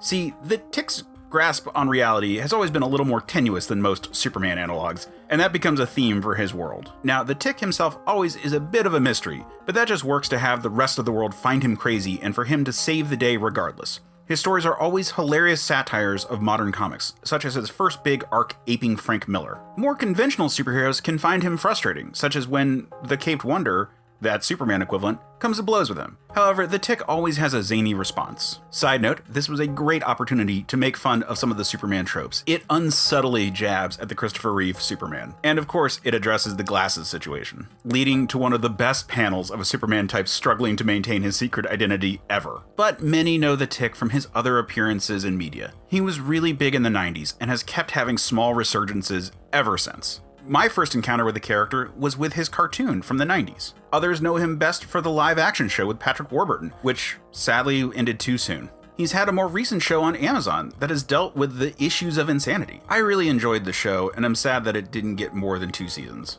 I would highly recommend people pick up any collection of the comics if they only know the character from the various TV shows. I'm partial to the first collection, but that's probably because I owned it when I was a kid and read it a million times. However, the series is timeless and funny, with great heart, and totally worth checking out. As far as design goes, he's wonderfully simple. A straightforward, no-nonsense bodysuit with then a weird mask and antennae. The lack of superfluous details draws attention to the strangeness of the typical superhero uniform that we often take for granted. And really, how could you not love an imbecile with a heart of gold and bulletproof skin? Other superhero parodies may come and go, but the Tick has been appearing for 3 decades. Clearly, he struck the right chord with me and many other fans. And lastly, before I go, how could I not mention some of the wonderful aspects of the character? His sidekick Arthur is intentionally designed to be some schlubby guy going through a midlife crisis, wearing a costume that everyone assumes is just a rabbit, even though it is a working moth suit that allows him to fly. The Tick's nonsensical catchphrase is spoon. Spoon! And his pet is a capybara named Speak. Capybara, Tick. Speak is a rodent. Ooh. But he's one of the world's largest. All right. Go speak! Frickin' delightful. So that's the Tick. Sometimes our superheroes just need to bring a smile to our face. Hey everyone, I'm Case Aiken. And normally this series drops on Sunday nights, but I held this one for a Tuesday because I am a nerd and was also traveling. But it's okay, because this particular Superman analog merits being discussed on a Tuesday.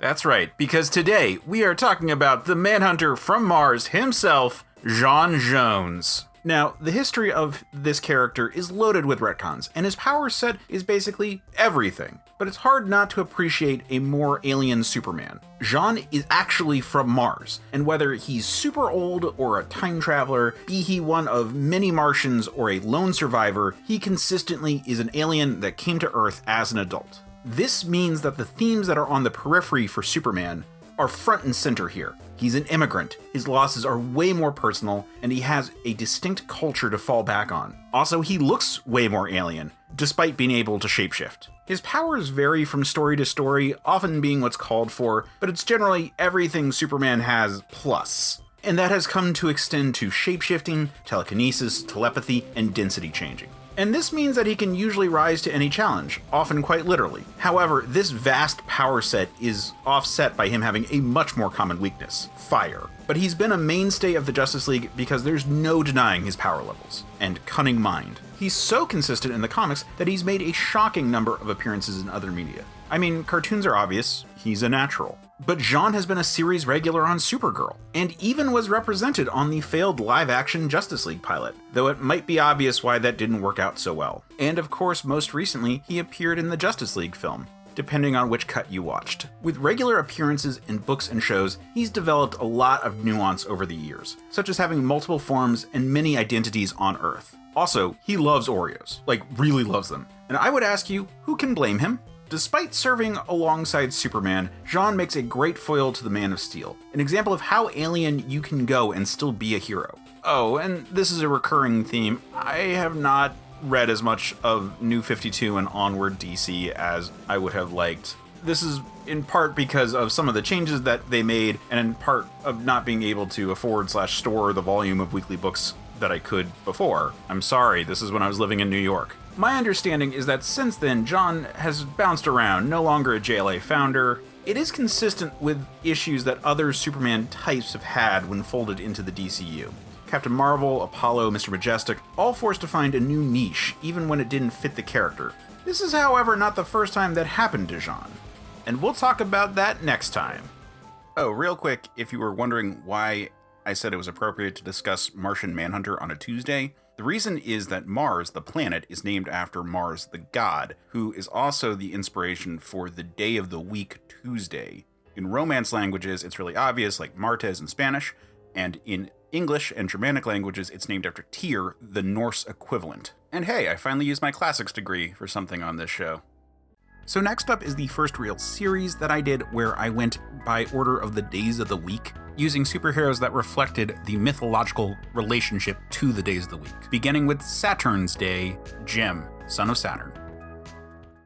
Hey everyone, I'm Case Aiken. Last week, I was speaking about J'onn J'onzz, the Martian Manhunter's past diasporas. And there was a period that, for this video, I wanted to give a specific shout out to, because in the 70s and 80s, he was shunted aside by editorial. However, work had begun on a solo series for him at that point, and it was far enough along in production that they had to scrape off the serial numbers and created Jem, son of Saturn. Now, Jem was created with the big ticket powers of the Martian Manhunter, but lost shapeshifting. However, this still easily puts him in the range that can go toe-to-toe with Superman, let's be clear. Still kept that weakness to fire, though.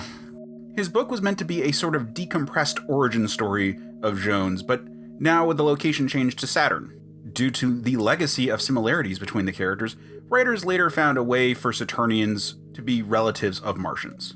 Now for me, I discovered the character when Grant Morrison used him in JLA in the 90s, and then Ostrander connected the character to J'onn in his Martian Manhunter book. However, I'll be honest, I never actually read his solo series from the 80s. Most of what I know comes from Who's Who articles and select modern appearances. And as we've established, DC is flush with Superman analogs, so he doesn't get much spotlight.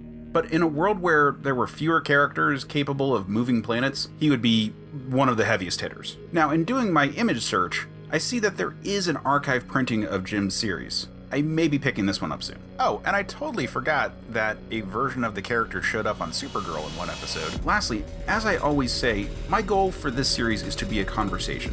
I don't know a ton about Jim and would love if people wanted to share their coolest stories about him. Are there important books to check out outside of his solo series? Has he been seen since the New 52? Chime in the comments and let me know. I'd love to hear from you all. Hey everyone. I'm Case Aiken, and when I was doing these original Twitter threads on Superman analogs, I got into a bit of a day of the week thing. So this was a Sunday, and I want to talk about a character who's a little sunnier. So let's talk about Birdman! Now, Birdman had an origin story that had something to do with the sun god, but the key takeaway is that he's a super strong flying superhero that can create force fields and has a secret mountain base. Yes, that sounds like Superman. Way more than most, the character really doubled down on the solar power thing. Like, to the point that enemies used to turn off the lights to make him weaker, and it worked. As with many cartoon heroes of the 60s, the character was a stalwart figure who never failed. While you might mistake him for Hawkman because of his wings, he clearly could fill the shoes of the Man of Steel. He had a pet eagle named Avenger that fought alongside him. He also had a few sidekicks over the years with similar powers. And he had a dope mountain base that was like early versions of the Fortress of Solitude. Look, back in the day, I watched a ton of these cartoons. When Cartoon Network first came out, which I was old enough to remember, they almost exclusively played Hanna-Barbera cartoons, presumably because that was the ones that they had the rights for. But look, we all really remember the character for the phenomenal Harvey Birdman, Attorney at Law series from the 2000s. This was a follow-up to Space Ghost Coast to Coast, which also actually featured Birdman a few times, but it was a different take. And this took classic cartoon characters and thrust them into legal dramas. The talent behind this show was tremendous. And while the character was fairly generic in his original form, he was fun. His call of his own name was catchy, his powers were not overwhelming, so he could have some real stakes in a fight. It worked well enough if that was your genre. And given the fact that I've been making these videos now for almost a year, I think I can say that this was my genre. His original incarnation was one I really enjoyed, but I have to tell you that the world is fundamentally a better place for what they did with him later. Harvey Birdman, Attorney at Law is a true classic, and if you're not familiar with it, you should check it out. Thankfully, there's been a little bit of a revival with Birdgirl, so check that out, too.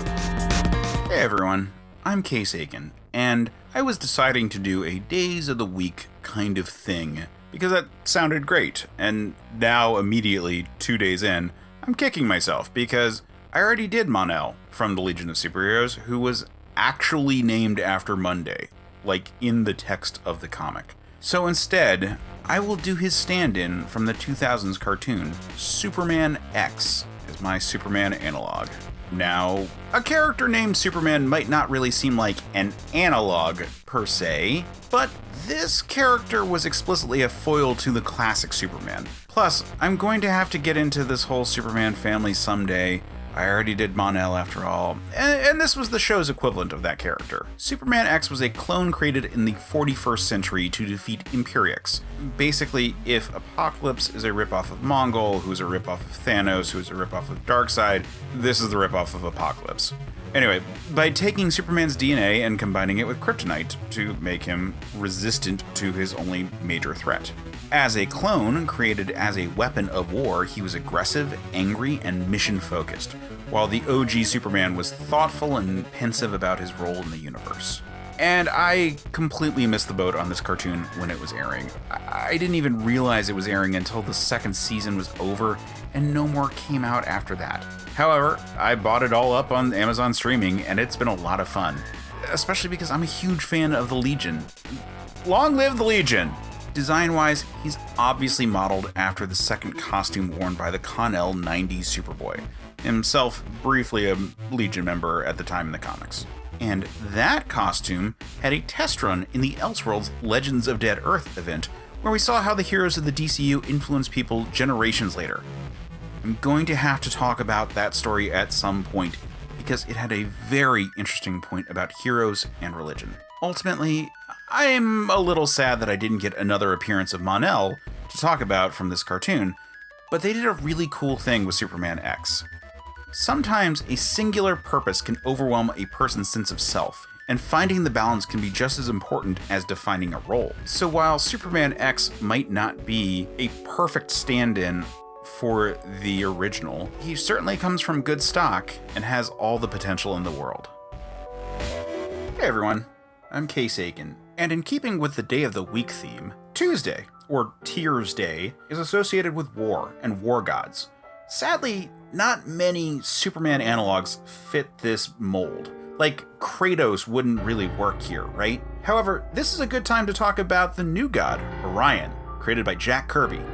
The new gods were an out-there concept that DC sorely needed when Kirby started working on Superman's pal Jimmy Olsen. And I have to say, that being the foundation that eventually led to Darkseid gives me so much glee. Kirby really wanted to hit his out-there space god kind of material that he would become known for. And to ground those kinds of stories, Kirby filled them with archetypal figures and told these grand monomythic stories. And one of those archetypes was the strong warrior, in this case Orion. He was the god of war for the Fourth World, an era after our traditional old gods had died and been reborn. The Fourth World had an ongoing war between the forces of good and evil, but stalemate forced peace. The king of the good and the lord of evil agreed to halt their war, and to ensure that their vows were kept, each gave up their firstborn son to be raised by the other side. One became scot-free, who was tortured his whole life until he rejected evil and escaped. The other grew up in comfort, despising his heritage, but ever struggling to control the darkness within him. Orion. Orion is the son of Darkseid, and has inherited his father's strength. He is bound to a mystical energy called the Astro Force, which rivals Darkseid's Omega Force. Basically, if you need a superhero that's as close to a living hammer as possible, this is your guy. His battles with Superman and the like are massive. He is a trained warrior with vast experience. When he's been on the Justice League, he has been able to fill the role of resident flying brick, though there's always many of those on the JLA. His irritable, bellicose nature has lent him to be the bad guy in some of those stories, like in the recent Mr. Miracle book. And in the past, they've tried to soften him to be more of a classic Superman type, but we all know where his story is eventually going to lead. For the good of everyone, he's going to face off against his father, only to become like him. Orion is the Superman analog at its most Herculean. He's a strongman warrior. It makes for a great contrast with the more moral and noble Superman. This was used to great effect on Superman in the Justice League animated series. But for all of his complicated character faults, Orion is someone you'd want in your corner, especially if you're on a journey to hell. He was born there after all.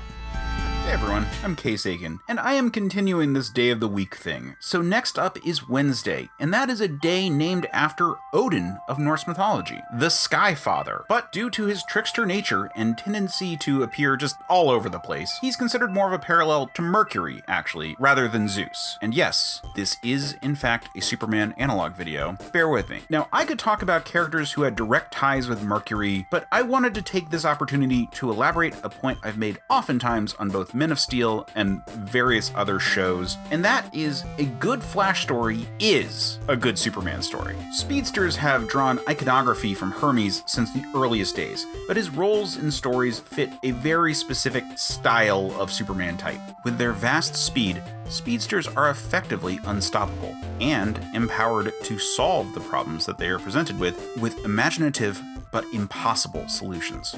Going back to the earliest days of comics with characters like the Flash, Whizzer, or Johnny Quick. While their power sets tend to be more limited, I can easily reference plenty of speedsters that are capable of flight in addition to moving fast, such as the aforementioned Johnny Quick, or Northstar. Northstar actually has a secondary power where he becomes more invulnerable the faster he goes. Plus, once you get into the details of punching someone at super speed, it's basically the same thing as punching someone with super strength. What I'm getting at is that characters with impossible speeds are capable of solving anything, and only being impeded by very specific things that can defeat them. Most of these guys can catch bullets, which, from a narrative standpoint, effectively is the same thing as having it bounce off their chest. On top of that, speedsters usually are associated with optimism. Even the angriest and most impatient ones are still doing things that the human mind can't wrap their head around. It's a power fantasy, and it's won in the exact same way as Superman, even if it's a bit more specific. And while the list of vulnerabilities for a character like that is a little bit longer, just by virtue of their powers not being as broad as Superman's, the fact that their potential is so deep makes them effectively the same archetype here. For me, the classic example of Superman's potential is the story where he ends World War II in one page. It's not the best Superman story, but it's the most pure expression of the ideas in all of its rawness that are Superman. Stories like that are exactly why we tune into The Flash. I mean, this is a minor spoiler, but I absolutely will not be discussing the Hulk as part of this series. And that is because it's not about just being strong. It's about how power works in terms of the story that is being told and the fantasy being presented. And a fact that is somewhat underrated is that while Superman is the prototype for costume heroes and the Fantastic Four kicked the conventions of the genre to the curb, it was The Flash that launched the Silver Age of comics. The fantasy is so engaging. Nika Howard modeled her character on Greetings Adventurers after it. The thing people remember about Zach Morris is a version of this. The first thing we bring up when we talk about Superman is that he is faster than a speeding bullet. And I'm not going to go into specific characters. There have been a ton of super speedsters with distinct styles that were created as homages to the Flash, such as the Blitz or Inertia or Fastback. But we need to take that step back and look at it as a broader concept. And I really wanted to bring up that the Flash is a distillation of the Superman archetype. And I couldn't be going on all these months talking about Superman weekly on this weird website without bringing that up. Hey everyone, I'm Case Aiken, and continuing the Superman analogs as days of the week, well, you knew this one was coming because next up is Thursday, which is the Day of Thunder, in honor of Thor. Thor is the ultimate expression of the take that Superman is a god who struggles to live like a man. He's Marvel's frontline, red-caped, blue-clad, flying strongman. Thor is also a huge movie property now, so I'll give the following background, but I expect you all to be fairly familiar with the character. Thor is the Norse god of thunder. His central lesson is about a powerful being discovering humility. Stories that overlook that element tend to lose the point.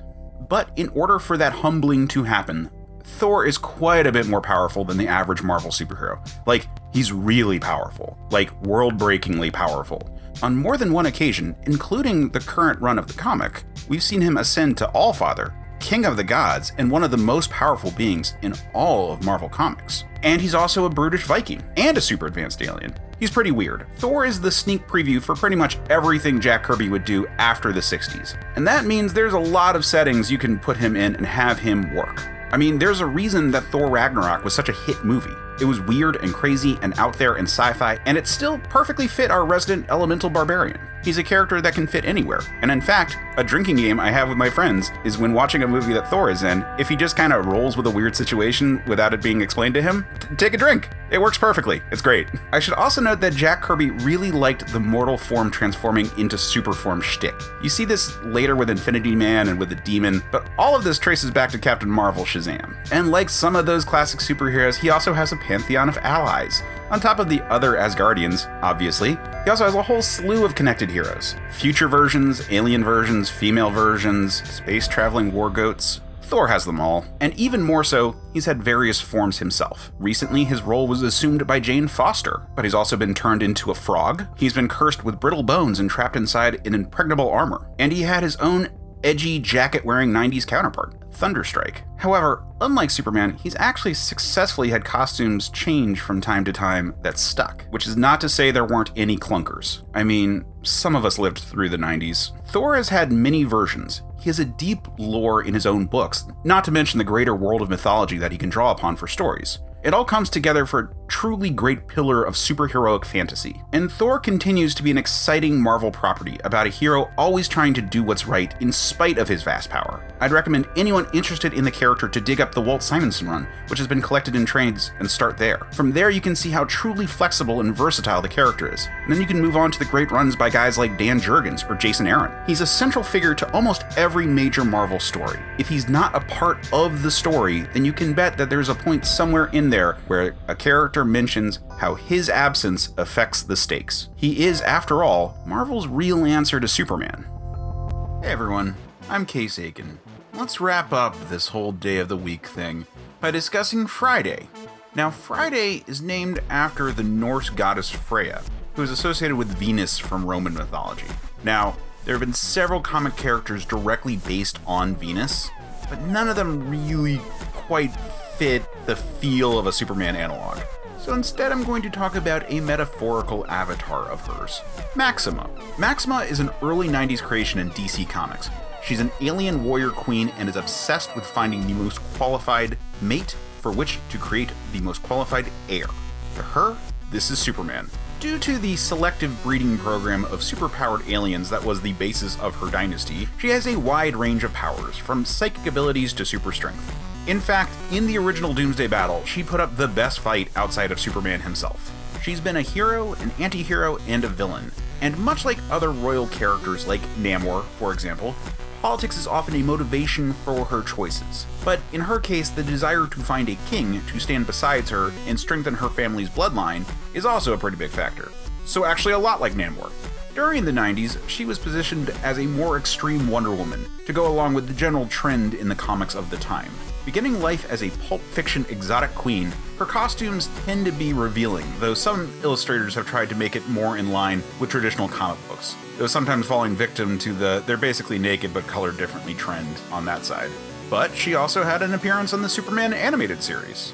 And she was also on the live-action Supergirl series, though I only remember that it happened. I cannot tell you anything about the actual story despite watching the episode in the past couple years.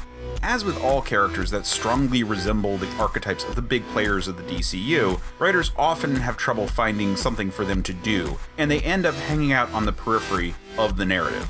That said, in doing image searches for this thread, I see that she's been turning up in some of the more recent Supergirl books, so I look forward to checking out those stories. But I just think it's fun to talk about a superhero whose key motivation is lust. She's a very Game of Thrones kind of character. She's a strong lady with powers that rival Superman and a position of authority, and she also wants to get it in, and that's cool. Maxima do Maxima. Hey everyone, I'm Case Aiken, and I want to shift gears back to a more obvious Superman analog. And by that, I mean a Shazam homage. Today, I want to talk about Mighty Man from the Savage Dragon books. Mighty Man began as a loving homage to Captain Marvel by Eric Larson. In-universe, Mighty Man was created as a magical avatar by the equivalent of the Sorcerer Supreme to battle the forces of evil, in particular, the Wicked Worm. The Mighty Man form is your classic caped, invulnerable, super strong dude, but it's just a vessel for someone. For much of the series, it's the friendly nurse Anne Stevens, but a stated goal of the character was to have the strangest choice of a person possible wield the ability to transform into the Mighty Man entity. As a result, we've had amputees, supervillains, and babies transform into the character. As a concept, it's allowed for both fascinating twists on the classic Shazam Captain Marvel dynamic, as well as loving tributes. Mighty Man has appeared in Savage Dragon, as well as the spin-off teen book Freak Force. He, She, It has appeared in Alan Moore's Supreme Run and the Big Bang books. Basically, if you need a Captain Marvel type character, Mighty Man could easily fit your story. As a big fan of the Shazam archetype, I am so happy whenever I see Mighty Man pop up in a book. The look of the character is smooth, with just the right amount of ornate flair. I love the striped bodysuit and the gold trim on the cape. It's a great concept with many solid iterations. Sometimes you have a Captain Marvel type who transforms between forms. Sometimes you have separate entities like Mar-Vell and Rick Jones. But sometimes you need a mindless construct to make up one half of the pair, and Mighty Man does that job beautifully. Hey everyone, I'm Case Aiken, and as it turns out, I am currently away getting married.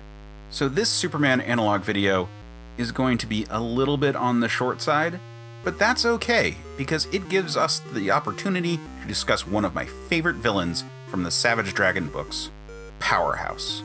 Powerhouse was the main enforcer for the Vicious Circle, a group of supercriminals based in Chicago. He's less powerful than some of the other Superman analogs we've discussed so far, not able to hold his own against Mighty Man unless augmented, but still firmly a flying brick. What I really love about the character is that he's so dang weird.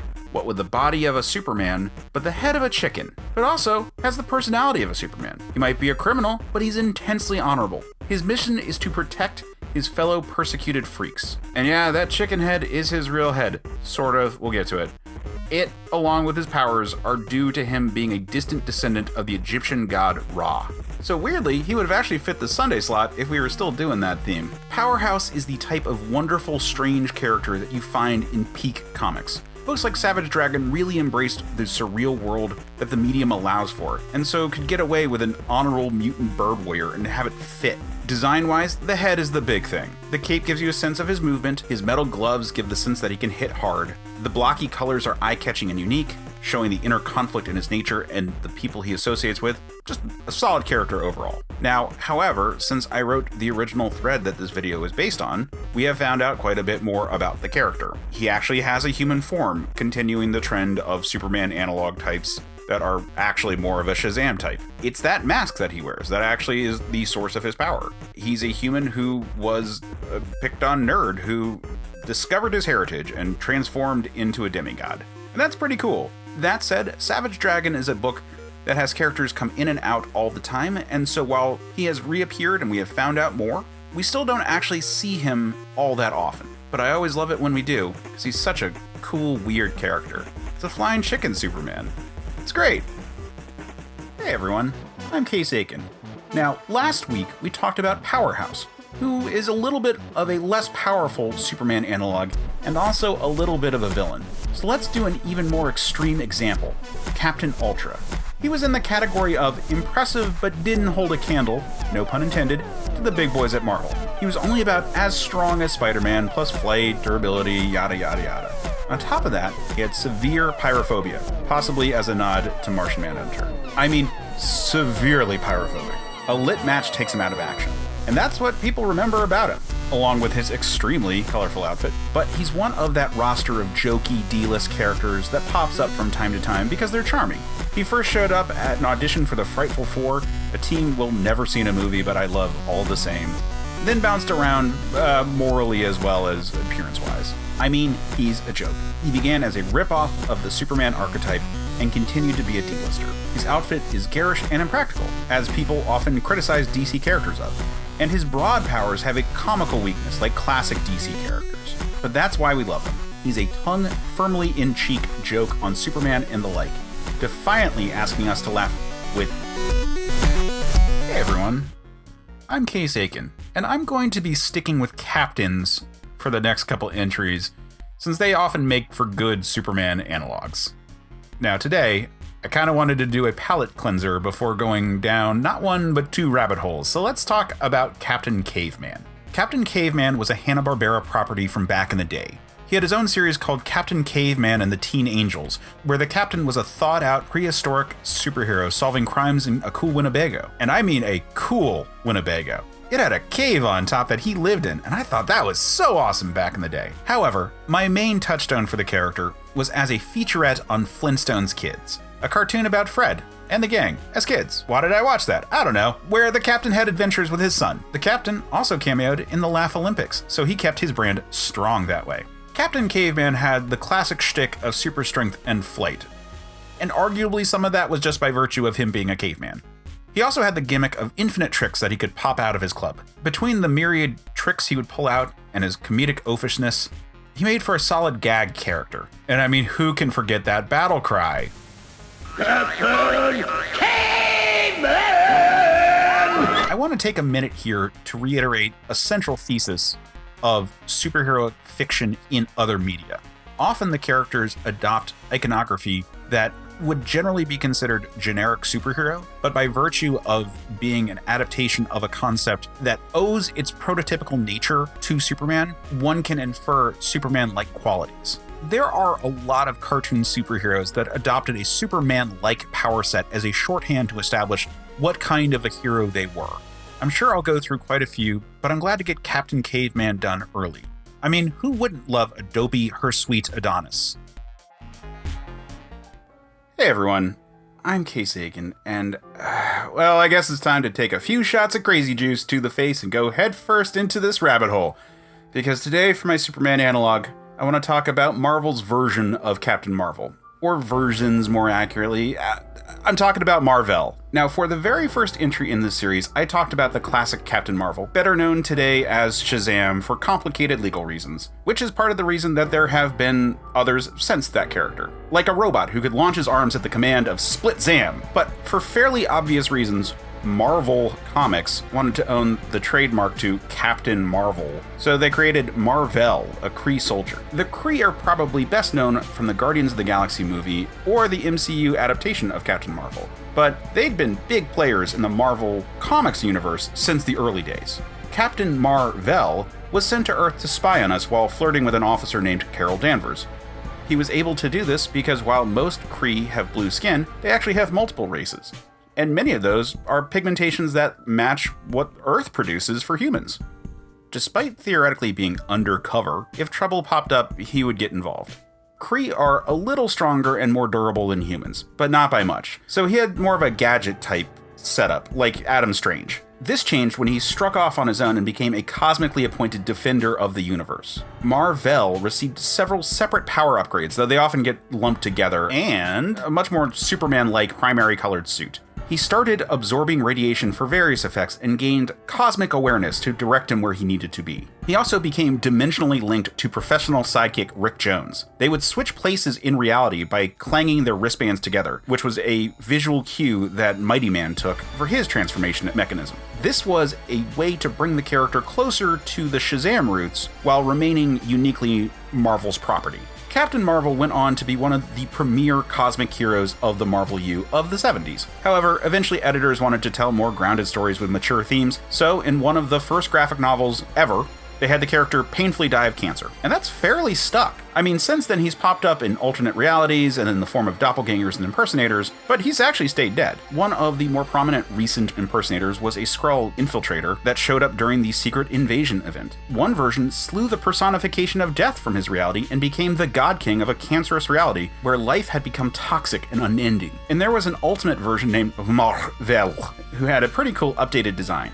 Now, while his powers aren't an exact match for a Superman type, he is a solar-charged alien with a actually fairly similar alien name, who makes for a dashing point man to any field of superheroes. His name is spoken with reverence by the heroes of the Marvel U. He remains the hero that most aspire to be. But while Mar-Vell was Marvel's first Captain Marvel, he is but one of many. So next time, I'll be picking up with his successor. Hey everyone, I'm Case Aiken.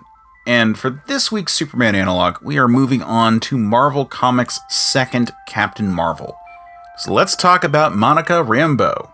And before we get too far into it, I will admit that the power set for this particular Captain Marvel stretches the concept a little bit of a Superman analog. What with her powers being strictly energy-based, with no actual physical component of sort.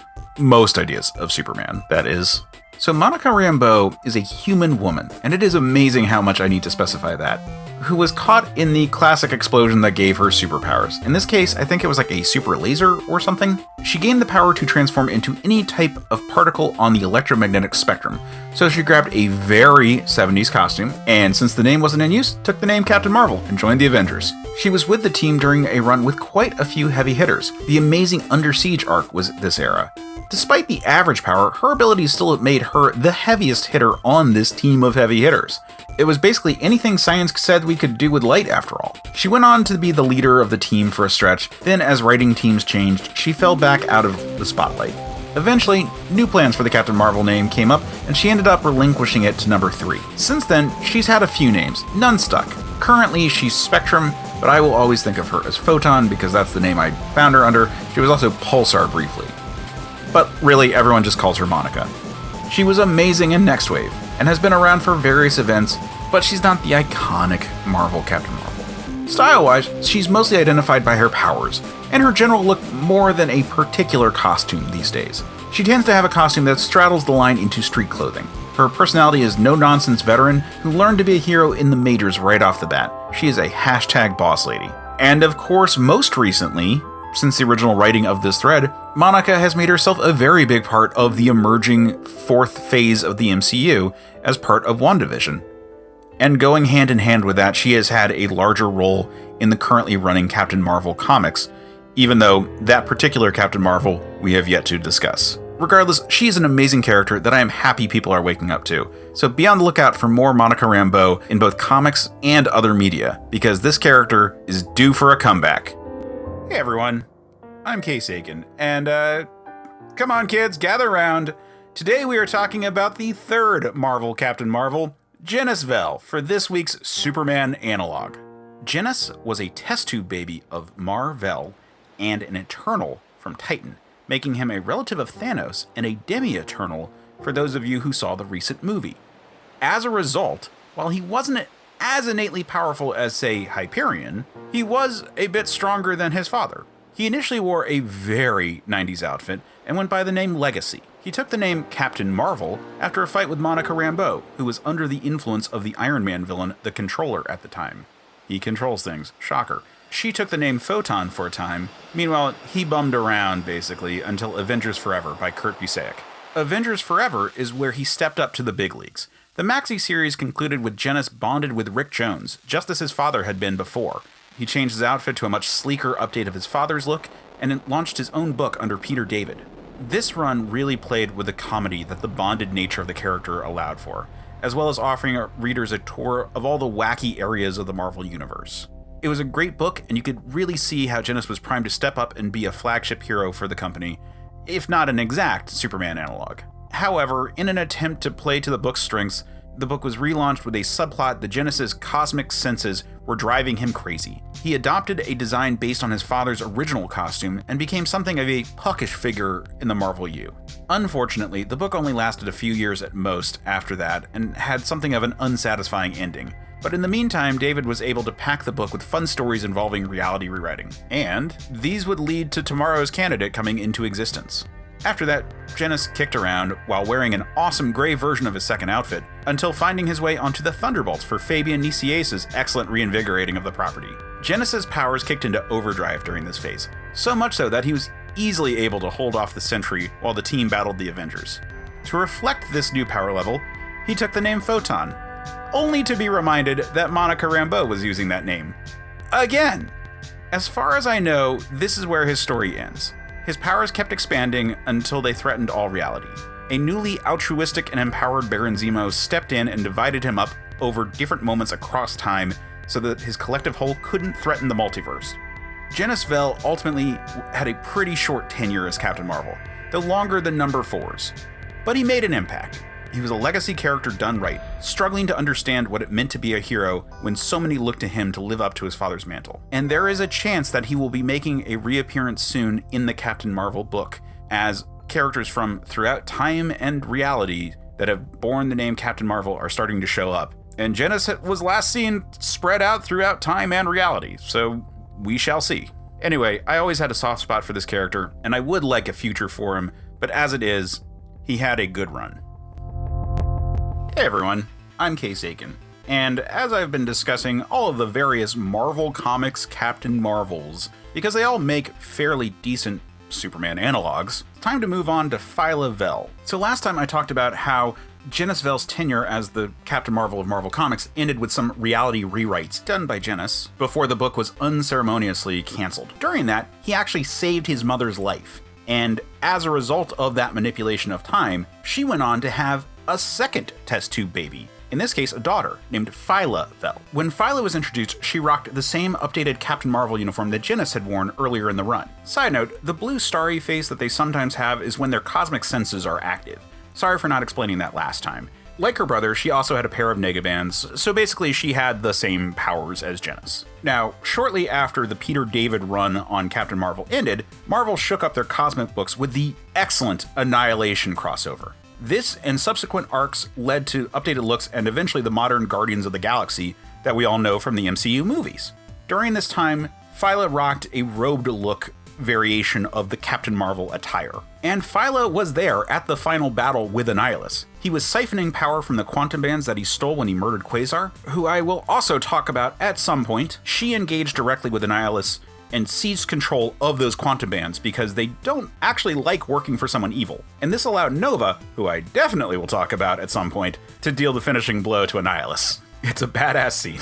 this is where she dropped the Captain Mar-Vell name and became the new Quasar for reasons that only really make sense to publishers. Her new costume was busy. She also was never as good with the quantum bands as Wendell Vaughn, who was basically Green Lantern but technically more powerful. As Quasar, she was a member of the Guardians of the Galaxy, a version that was almost what we eventually got in the movies, except all of the really powerful members of the team didn't make the transition to film. When Wendell Vaughn was resurrected as a hard light construct, she gave up the quantum bands to him, and then went on to become an avatar of death in order to save her lover, Moondragon, adopting a goth version of her Quasar outfit that actually looked quite a bit better. If I remember correctly, she was destroyed when Adam Warlock allowed his evil future self to come into existence, which isn't exactly the same thing as becoming bad. Her time as Captain Mar-Vell was brief, and her tenure in comics was almost as short, but she was there for some of my favorite stories. And that's where I wrapped this thread up when I first wrote it in 2019. However, since then, I have become aware that a different reality version of Phyla-Vell has now become a major player in the Marvel Cosmic U. So in a nutshell, Phyla-Vell in this other reality survived alongside her wife Moondragon and continued to act as cosmic superheroes, until things went bad with their reality's version of Gamora, who then traveled to our reality in search of an Infinity Stone lost in reality. After showing up, having the usual superhero throwdowns with characters, and dealing with the stuff from their reality, her wife Moondragon fused with our reality's version of Moondragon, and as a result, they decided to stay and be a part of the mainstream Guardians of the Galaxy book. So the last time I saw her, she's just serving on that team. With this updated version of Phyla-Vell, I really dig the design that looks more like a fantasy knight, with elements of both the Quasar and Captain Mar-Vell looks blended in. It really is a second chance for a character who had too short a tenure in comics. And I'm glad to see this revised character who is distinctly different from the follow-up Captain Mar-Vell, who I will discuss next time. Either way, it's great to have her back, and I look forward to seeing more with the character.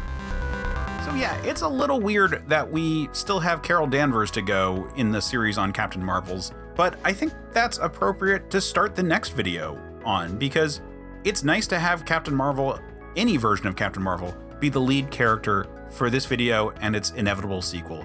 So yeah, I thank you for watching this video to the end. Please do all the YouTube stuff. You know, I say this every time, but it would be really awesome. All of the music in this video has been by Brett Eagleston. You should totally check out his stuff on Bandcamp. And actually super shout outs to Brett, because he's the one who taught me how to do this animated head stuff, and that has been the foundation for all the videos I've been putting out on certainpov.com. So if you're this far, you probably already know, but go check out the podcast that goes along with this. Check out the website certainpov.com, where there's so many other great shows. And thank you so much, and just have a great week.